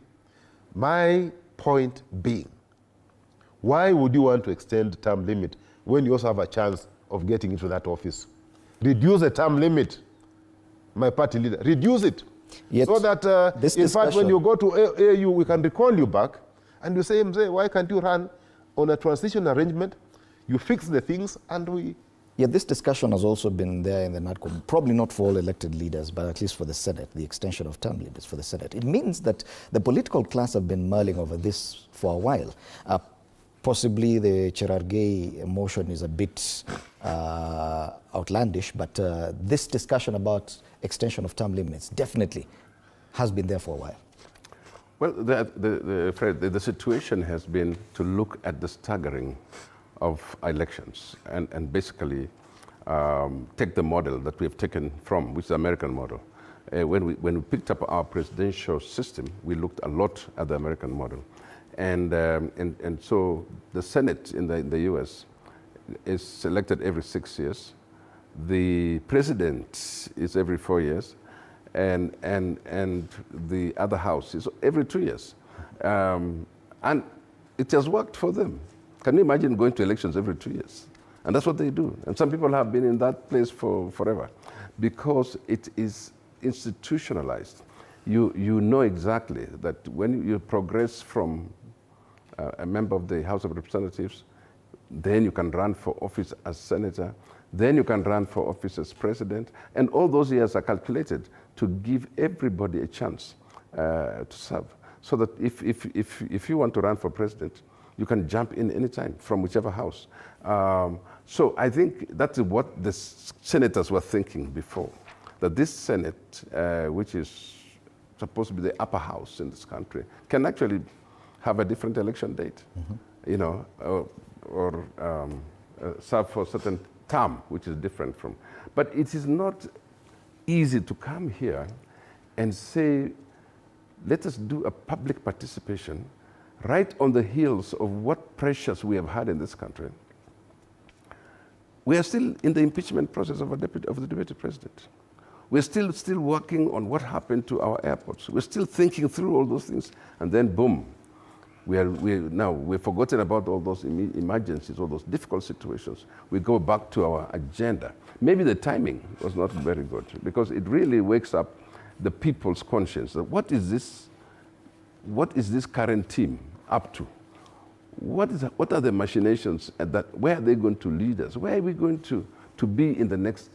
If at this rate we're going to begin to change everything to benefit a particular group of people, how does it leave the country? How are we going to hold these people accountable and say, hey, stop here. Let's first of all finish dealing with this heavy, weighty matters. Can we please stop here first? This country has no shortage of laws. We have no shortage of laws. But touching on the Constitution and making it easy to build or change the Constitution may be our own undoing. Okay. And that's why I was saying, maybe it's time we really, like my brother is saying, audit the existing Constitution. We are now, the law allows us to look at it from time to time, but let's audit and see. If the whole country agrees, fine. But maybe if you extend it for 7 years, say, okay, then you serve 1 term. And you go. So that now you have actually 7 years to concentrate and then an election for a president is done. So we must therefore look at this thing as a way of saying what is best for this country in terms of building its economy, in terms of the future generations. By the way, we are thinking about ourselves who are probably what we call another generation. But look at it this way. In the next few years, we are being outnumbered. Even in politics, we'll be outnumbered by the generation below us, the generations below us. And they will be able to throw us out. You may want to prepare yourself now, because seriously speaking, the majority of the vote is no longer going to be influenced by us. It's the influencers of today's generations. It's no longer going to be people like myself or Philip Kisia. There's more influence, beyond the human influence. And we must prepare ourselves for that. So whatever we do now, we must also think that we might not actually be the leaders of 15 years from now. And I think the sooner we look ourselves in the mirror and say, how old am I? Look at the Gen Zs, for example. If they entered politics today, where will we be in the next 5 years? I mean, we must also start to think, do we provide for this country? Do we provide for these generations? Or are we thinking about ourselves? The reason we think about ourselves is that we think we are the guardians of the Gen Z generation, so I must now accumulate for them. No, those guys don't want that. They want to be responsible for their wealth. They want to be responsible for the positions and leaderships. But our thinking is still, let me accumulate for them. And I think that's why we think, let me go on and on and on. No.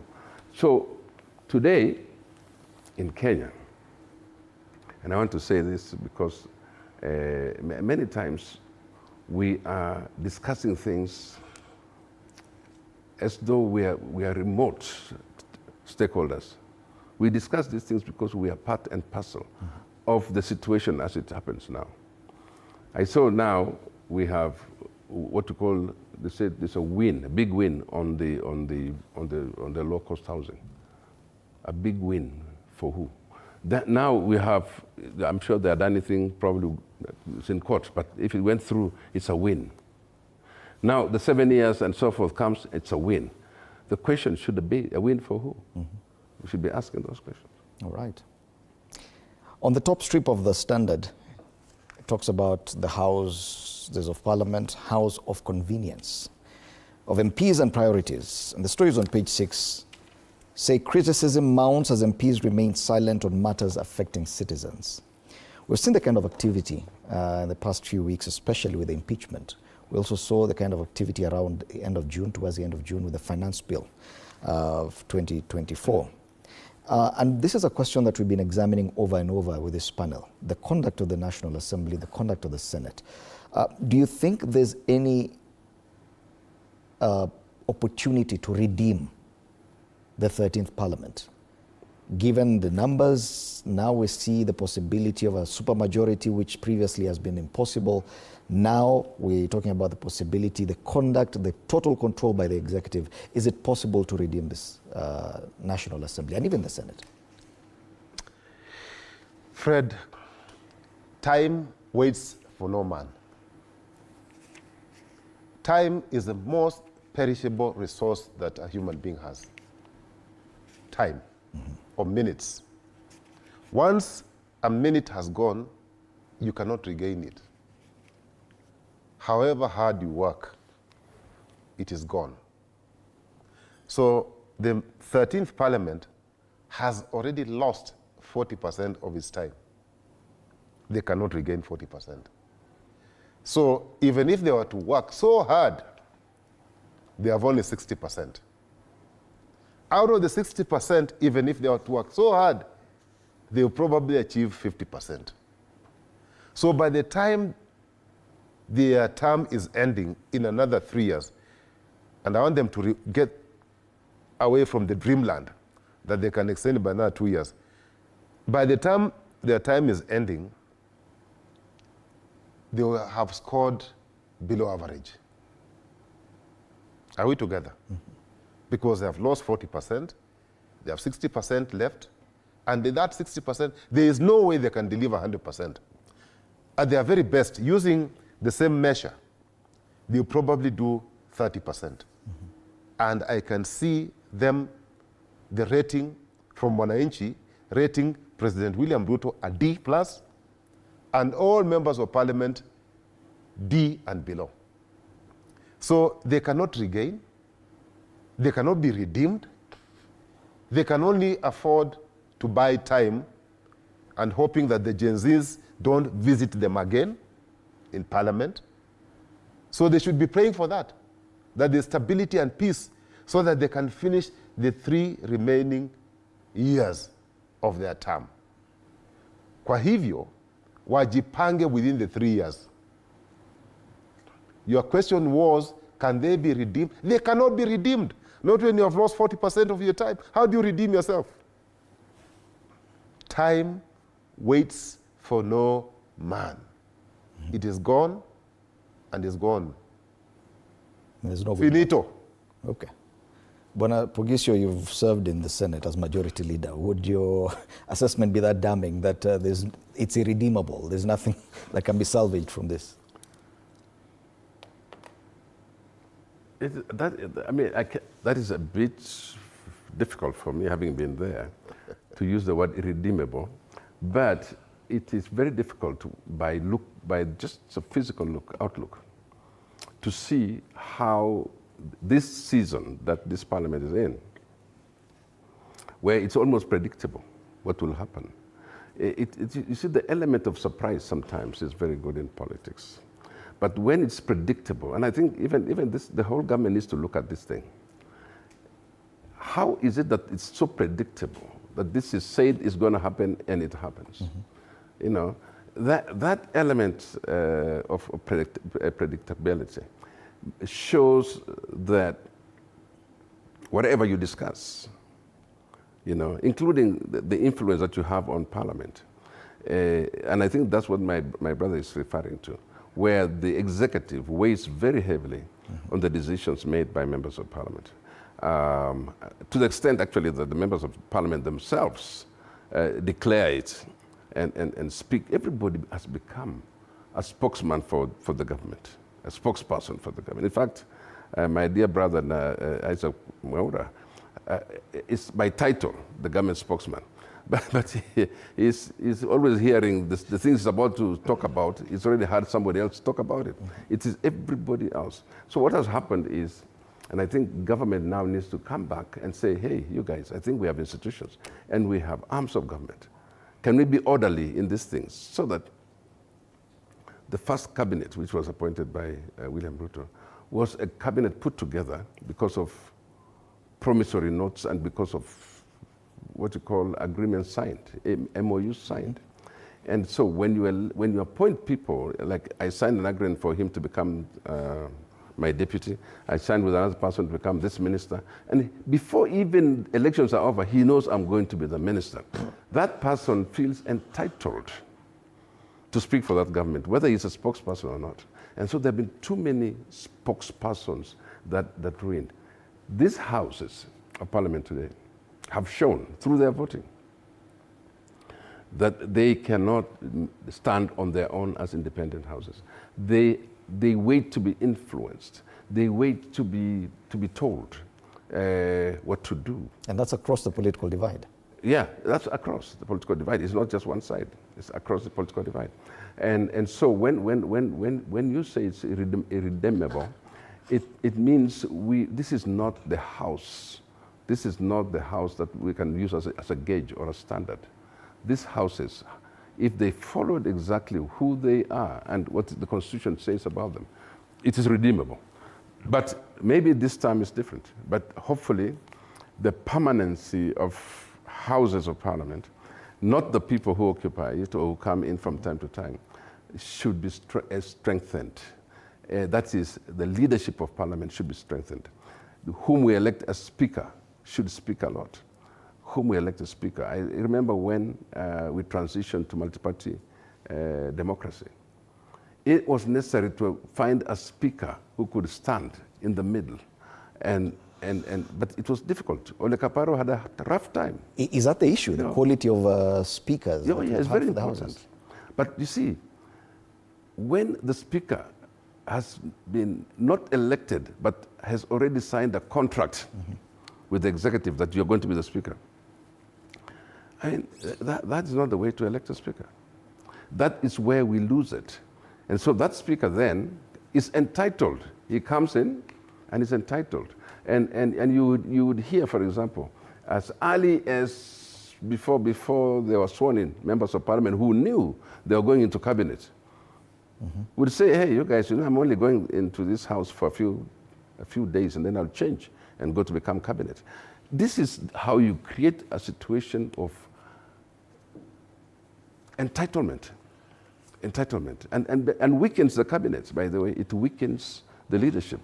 But so in this house today, we have 2 speakers who signed an agreement already before.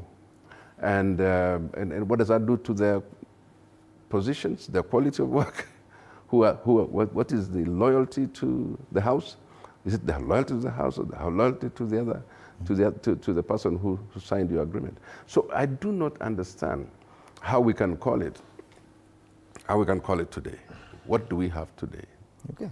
Then it will indicate that probably if with this discussion we were having about a possible change in the position of Speaker of the National Assembly, that could be an opportunity to redeem the National Assembly, for example. Do you agree that the issue is in how the people who currently occupy the positions of Speaker in both houses got the jobs? I agree with my brother Pogisho that the speakers of the 2 houses we have were selected. So they owe their allegiance to the person who selected them. And in this case, it's the President Ruto. He selected Moses Masika. He selected Amazon. They were just elected. So they take their brief from the boss. Whereas the 2 speakers are supposed to act independently. They are arbiters. But you've seen some of the decisions which have gone through the National Assembly and the Senate. Finance bill is one of them that almost brought this country to a standstill. It passed through both houses. So if the history of this country were to be written, and we're going to write it, this 13th Parliament will go down as the worst we've had. And by extension, the 2 speakers will be condemned in the same breath. The worst speakers that we've ever had since we attained independence. So can they redeem themselves? No, they can't, because they've lost time. Okay? But there's also another thing that my brother has spoken about, which I think I need to also speak about. This is a government of confused people. Never on earth have I seen people who are called advisors being the face of policy,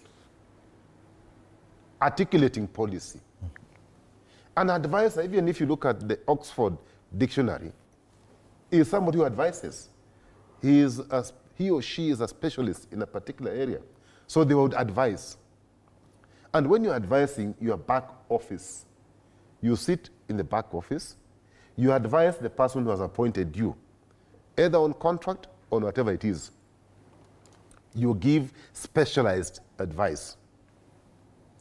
In our case, we have advisors, and there are many of them, making policy statements, creating confusion. Okay?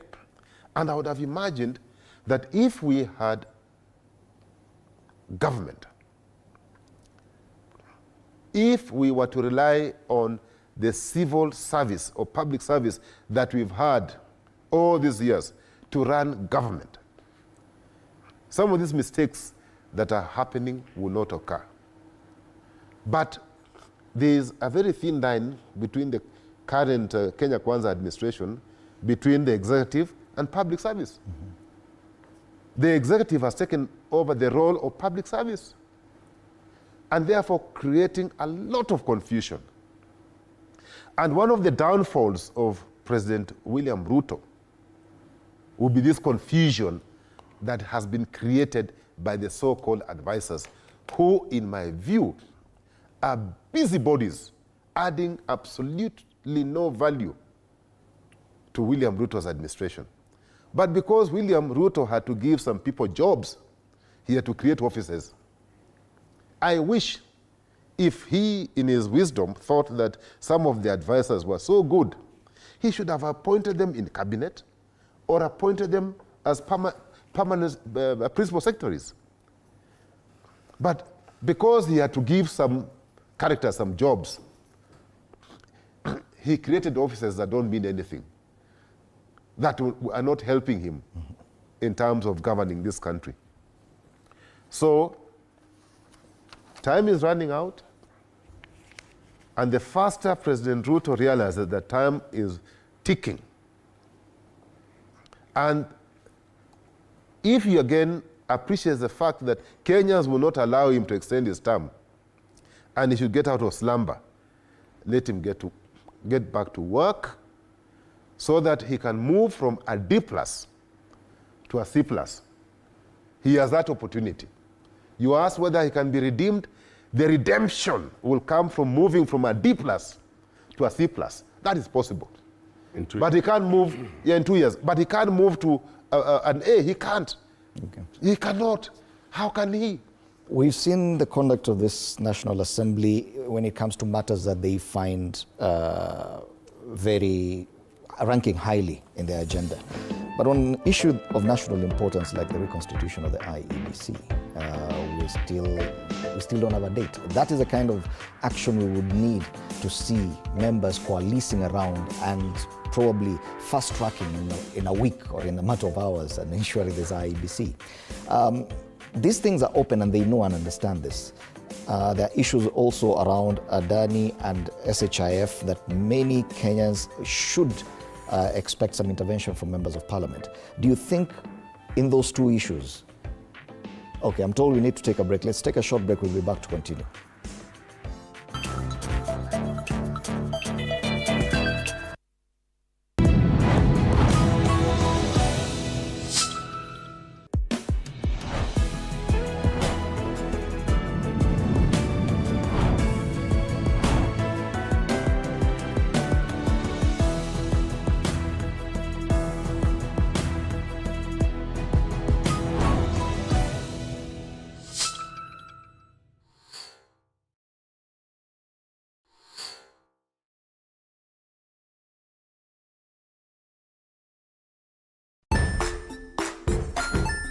Hey there, friends. Welcome to Kids on the Block, where fun and imagination come alive.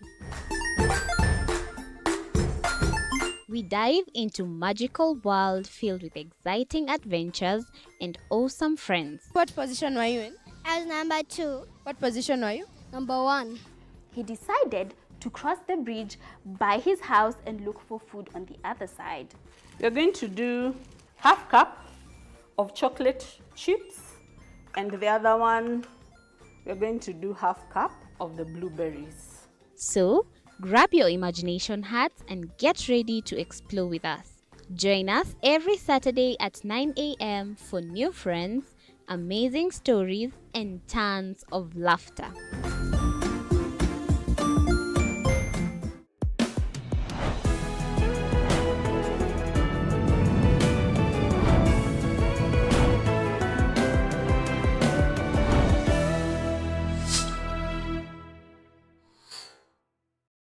Join us as we explore the journeys of those who defy the odds.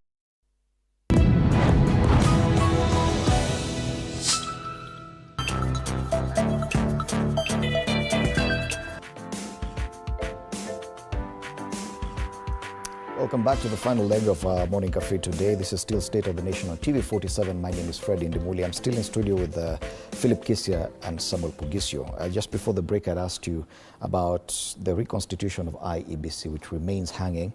We've seen that Parliament can actually fast-track anything they deem important to them. Yet on that particular issue, they don't seem to take it to the urgency it deserves. Bwana Pugisio. Well, thank you very much. Fred, there is a big issue around this Houses of Parliament today, and that is they are agreed on things which have come from the executive. They will do that very fast. Why is it not in the interest of the executive to have the IEBC as prioritized? How can there be, for example, really, or even members of Parliament, how can there be wards, constituencies that cannot hold by-elections today, and yet the country is just quiet about it? How can that be that the only thing between them and getting their representation is the constitution of the IEBC, the commissioners? And when they wanted, or the government wanted to constitute the team to deal with Public Service Commission or other commissions, it was very quick, very quick. But it comes to the IEBC. Even now, in this issue of impeachment, the IEBC is a requirement. You need the IEBC. So how are you going to, what are the priorities now that you are being asked, for example, to do public participation on extension of term? Surely, how important is that, seriously, compared to IEBC? And I'm talking particularly about forming the IEBC, the commission, putting the membership into place so that the elections that are coming, preparations for those elections should be done from now. I mean, even the future is not too far for us to start thinking about existing by-elections, but also the general elections that's coming. Unless, of course, this extension of term has something to do with it, with people not getting so hurried about it, because maybe they're assured that it will be 7 bad week of time. But even then, there's a need right now for the IEBC to be completely constituted, right now. So who's running the IEBC as we speak? And who can run the IEBC? There is nothing like an acting commissioner position. So you need to have the commission. And legally, we are out of the park. We cannot continue to exist as a nation without people being represented by the people that they have elected or they want to elect now. And also, why are we not preparing now for the next election, general election? Because midterm, almost midterm. So we have issues with what the houses, and the speakers, by the way, are the ones who are supposed to guide the Houses of Parliament. Okay, you know, you are the head of that institution as a speaker. And therefore, when the Speaker and the House Business Committees are the ones who prioritize. And you know who chairs the House Business Committee? It's the Speaker. So you, as the one who guides, and these are legal people. By the way, this is the first time we are having both houses run by lawyers. You know, I think, since the inception. This is the first time that, for example, the Senate has a lawyer as its Speaker. So we have 2 lawyers in the House who are the heads and the chairpersons of the House Business Committees. And priorities come that are not necessarily helping the government. Could it be a conspiracy among the political class not to have IEBC? Because we would imagine that now with the working relationship between Raila Odinga and President William Ruto, that an agreement on a possible, the disagreement has always been between the 2 parties on who or how to constitute the IEBC. Right now they're in agreement on a lot of things. It should be even easier, but it would appear that it's very convenient for the political class not to have the IEBC. Don't you agree? I fully concur with you, Fred, that is a conspiracy. But this is a very, very dangerous thing that the president has allowed himself to set up. Because it's a constitutional crisis. It is the first time in the history of our republic, from the time we attained independence, that we are going without a body to manage our elections. As Mheshimiwa Pogisho said, we are midway. There are things that are required to be done by the Commission And there's a very clear timetable on what needs to be done by when. So, if somebody, either you or me today, went to court and demanded the dissolution of parliament and demanded that, the president be sent home, because the president has defied the constitution. How can you run a country without an electoral body? How can you allow certain parts of this country not to be represented? There are wards that they have not had MCS, and I think even there's 1 or 2 constituencies that don't have members of parliament. Is that constitutional? So this is a very serious crisis that the president allowed ourselves to get into.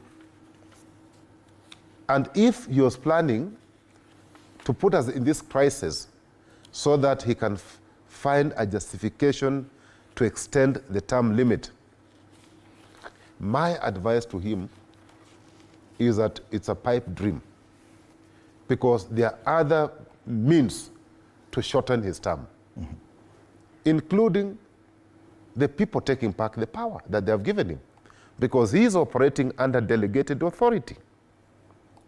Why would he allow this crisis to take place? I am hoping that my party leader and my party will not go down in history as being part of the mess that this administration has put us in. They are running this country as if the country is a private entity. It's a farm somewhere in Sugoi. They're running it that way. They forget that this is a republic that is owned by close to 58 million people. And any action that you take that can be injurious to people, that one needs to be a bit careful. But we have an administration that is so hell-bent on making sure that they stay and continue staying in power at whatever cost. I can even see them from where I'm sitting working so hard to have an IBC that will read results that in their favor. Let me warn them that the defeat will be so heavy that even if you brought a chairman or a commission that will favor your policies and decisions that you make, the difference will be so wide that even that commission will not be able to help you. You can only help yourself reduce the defeat, which will be heavy defeat, by working for Kenyans in the period that is left.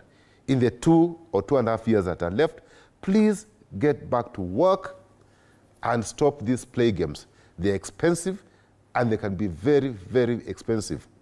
You are going to face headwinds in trying to manipulate this country, in trying to take this country in a direction that people do not want. People have said no to certain things. Don't force it. All right. Because the pressure is building. The pressure cooker will actually blow up on your face. Yes, the headline reads, House of Convenience of MPs and Priorities. They appear to be very easily coalescing when it comes to matters that they find are of interest to them, but on matters that affect the nation directly, nothing much is happening.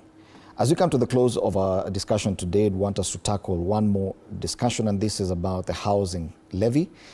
And I'm reading from the front page of the Standard. It is a major loss for Kenyan workers who will now pay for houses they may never live in after the controversial levy was okayed by the High Court yesterday.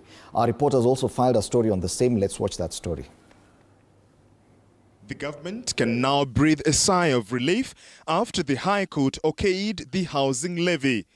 Justices Olga Sewe, John Chigiti and Josephine Mongare, who constituted the three-judge bench, have unanimously agreed that the housing levy was enacted in accordance with the Constitution. Justice Josephine Mongare saying, and I quote, "It is our finding that the levy is properly in place and in accordance with the Constitution." The court, while upholding the constitutionality of the 1.5% affordable housing levy imposed on workers, dismissed claims of double taxation and discrimination. Section 4 of the Housing Levy Act is not unconstitutional, said High Court Judge Josephine Mongare. Further, the court opined that the National Assembly holds the authority to determine how taxes are calculated, imposed and collected under Article 95 of the Constitution. The Act aims to promote and uphold the constitutional duty of the state to provide housing, were the words used by High Court Judge John Chigiti. On the contentious issue of public participation, the justices averred that public participation was adequately conducted by Parliament before the levy's enactment. It is therefore our finding that Section 4 of the Affordable Housing Act is not discriminatory and does not infringe on Article 27 of the Constitution, is what the three-judge bench said. Furthermore, the judges ruled out discrimination, saying the levy does not unfairly burden Kenyans as alleged by the petitioners. It therefore means that employers will continue remitting 1.5% coupled with another 1.5% deduction from employees. George Maringa, TV47, Nairobi. Definitely a win for President William Ruto and his Kenya Kwanza administration. The fact that this housing levy that has come under a lot of criticism for quite a long time has finally been declared constitutional by the courts. But many Kenyans still feel aggrieved by this. There are issues of claims of discrimination, that it's only the people in formal employment who get to pay this, yet they may never get to benefit from the houses. What is your feeling about such pronouncements by the courts? Well, Fred, first of all, I must assure you that somebody will have to go higher, the Court of Appeal and go higher, all the way to Supreme Court, because that interpretation by the courts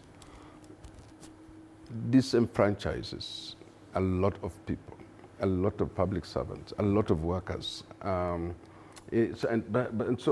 because there's opportunity to go higher, to the higher courts, I think that they will still be challenged. For now, it's a sigh of relief. It's a sigh of relief. I don't think anything had stopped except just for the contributions.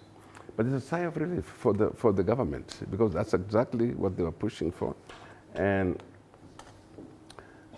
this government will get its way. That's the idea in this government. What we have planned to do, we will do. We will eradicate, we will do this, we will eradicate slums. Good luck. Good luck in eradicating slums. You might upgrade people to live in these homes. But the idea is, so it's a win for who? The same question I ask again. A win for who? They say it's a win for the president. Okay? What is a win? Where are the people? Where are the workers? They're crying up to now. Why is there no celebration? I mean, look at it. It was announced yesterday. Okay, so who is celebrating today? I mean, there should be parties today, right?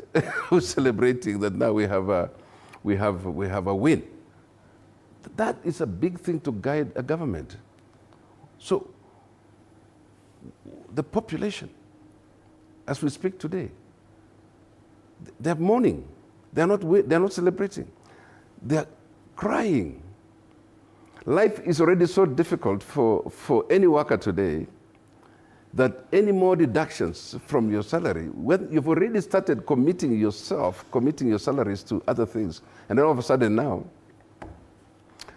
this percentage must go. Surely, think about who is celebrating today. Once you tell us it's a win for the president, look at the people. Look at the people. Where's the excitement? I don't have to say this, but anyway, I am sure that the government will have its way. The people have lost their say. And let's see how far it goes. The High Court has said so. Let's see if it goes to the Court of Appeal. Let's see what the other courts say. But think twice. My advice to government, think about this. Mm-hmm. Think about the effects it has on your people, on the economy today. Think about who is excited about it, who is happy about it. Why don't you, first of all, convince us to be happy about it? Can we first, that should be the duty of government. Mm-hmm. So instead of celebrating this a win, it's a win-lose. It's a win-lose. Who's losing? The majority are losing. So I'm not sure we can stop it because it's a scheme which has been put there by government. But if there's a chance to stop it, for the sake of the worker in this country, who is going to be more disenfranchised, we need to pay attention, be compassionate with our people. Okay. That is what a government should do. Curiously, or coincidentally, it also that pronouncement by the court comes in the same month that many informal employment will have to be deducted the 2.75% towards a social health insurance fund. And now the feeling, according to what Banapugisio says, is that generally, despite all the concerns or anxiety among Kenyans, President Ruto and his administration will, at the end of the day, find his way and have his way. How does that make you feel as a Kenyan? Well, Fred, I wish him good luck. And even the newspapers have captured the spirits of the people. It is a win for Ruto, not a win for the Kenyan people. Okay, it's a big win for him. Because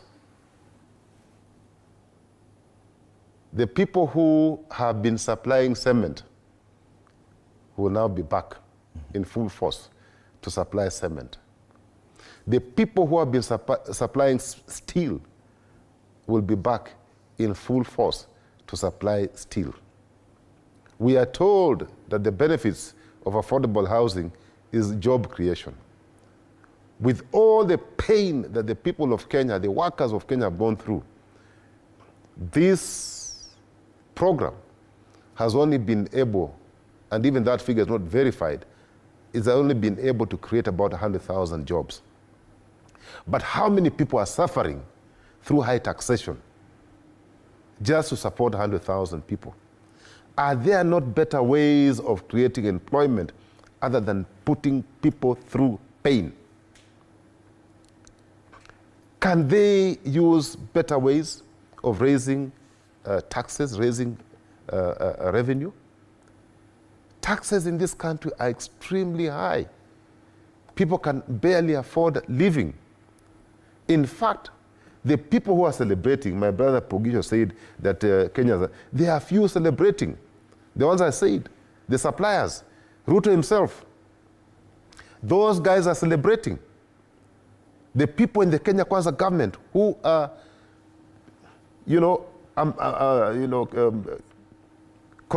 getting involved in corrupt deals, corruption, those people are still, they are okay. They will not feel a pinch. They have never felt a pinch because their sources of income are known. It's corruption. So those people are smiling, and they're smiling to the bank. But I can tell President William Ruto that a majority of Kenyans are in pain. It does not matter what you do. The Kenyans will get to a point where they'll tell you no. Under no uncertain terms are you going to touch on our pay slips, because there's nothing to deduct any further. And if he's not careful, there are many things that can bring down his administration. But these high taxes, where people can barely afford living, is one of the things that is going to create a lot of heat and would likely affect the remainder of his term, which is 2 years. Let me say this, Fred, that although it is a win, and we are being told it is a win, for President Ruto and his cartels. Okay? Even in the ruling that was delivered yesterday, I did not hear them say that use this affordable housing for corruption purposes. I did not hear the judge saying. I did not hear the judge saying that from the money that you collect, misuse the money. Even as Kenyans, and it is their right to seek justice in higher courts, to get better interpretation, to get favorable rulings, Court of Appeal, Supreme Court, as you collect money from Kenyans, stop misusing our money, avoid corruption. We're just about to wrap up, probably a minute each for your final comments, Bwana Pogisho. Well, thank you. Thank you. And I think this is very telling. This week, Kenyans are going to be treated to a lot of legal action in our courts. At the same time, things are being sneaked into the population in terms of public participation on this extension of term issues. But then our kids are now in exam period. And so I want to wish all our children who are doing a KCSE success in the exams as they begin. And those who are doing what do you call the CAPSEA, is it? Yeah. And so that's best wishes for our kids, and to tell them that much as it looks grim, the future is still good in their hands. We hope for the best as they do the exams, and we pray for them. I think that, to me, is what is apparently happening, a good thing is happening. And in the middle of all the things that we are saying, we have a bright future for our kids. All right. Bonakisia. Yeah, allow me also to wish all our kids best of luck and success in the exams. But let me close by saying that even if President Ruto has refused to listen to Kenyans, his prayer warriors are now coming out. I heard Reverend Kiama refer to John 10:10, a government that has come to steal, kill, and destroy. I heard of some other prophet, it's called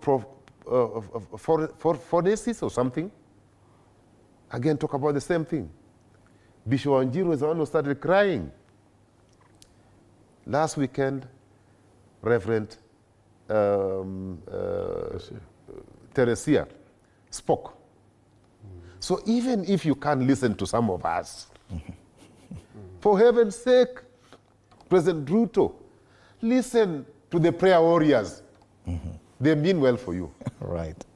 Thank you so much, Philip Kisia, leadership and governance expert, and also one time served as a town clerk for this great city of Nairobi. Also, Samuel Pogisho, cabinet minister for ICT in the Kibaki II administration and Senate majority leader in the 12th parliament. Our panelists this morning on State of the Nation. Big discussion, of course, is ongoing impeachment processes in the courts. The impeachment was done last week in parliament. Now the process has taken a legal turn. It's in the court. The court is expected to give a ruling later this afternoon. That remains the big story. After the break,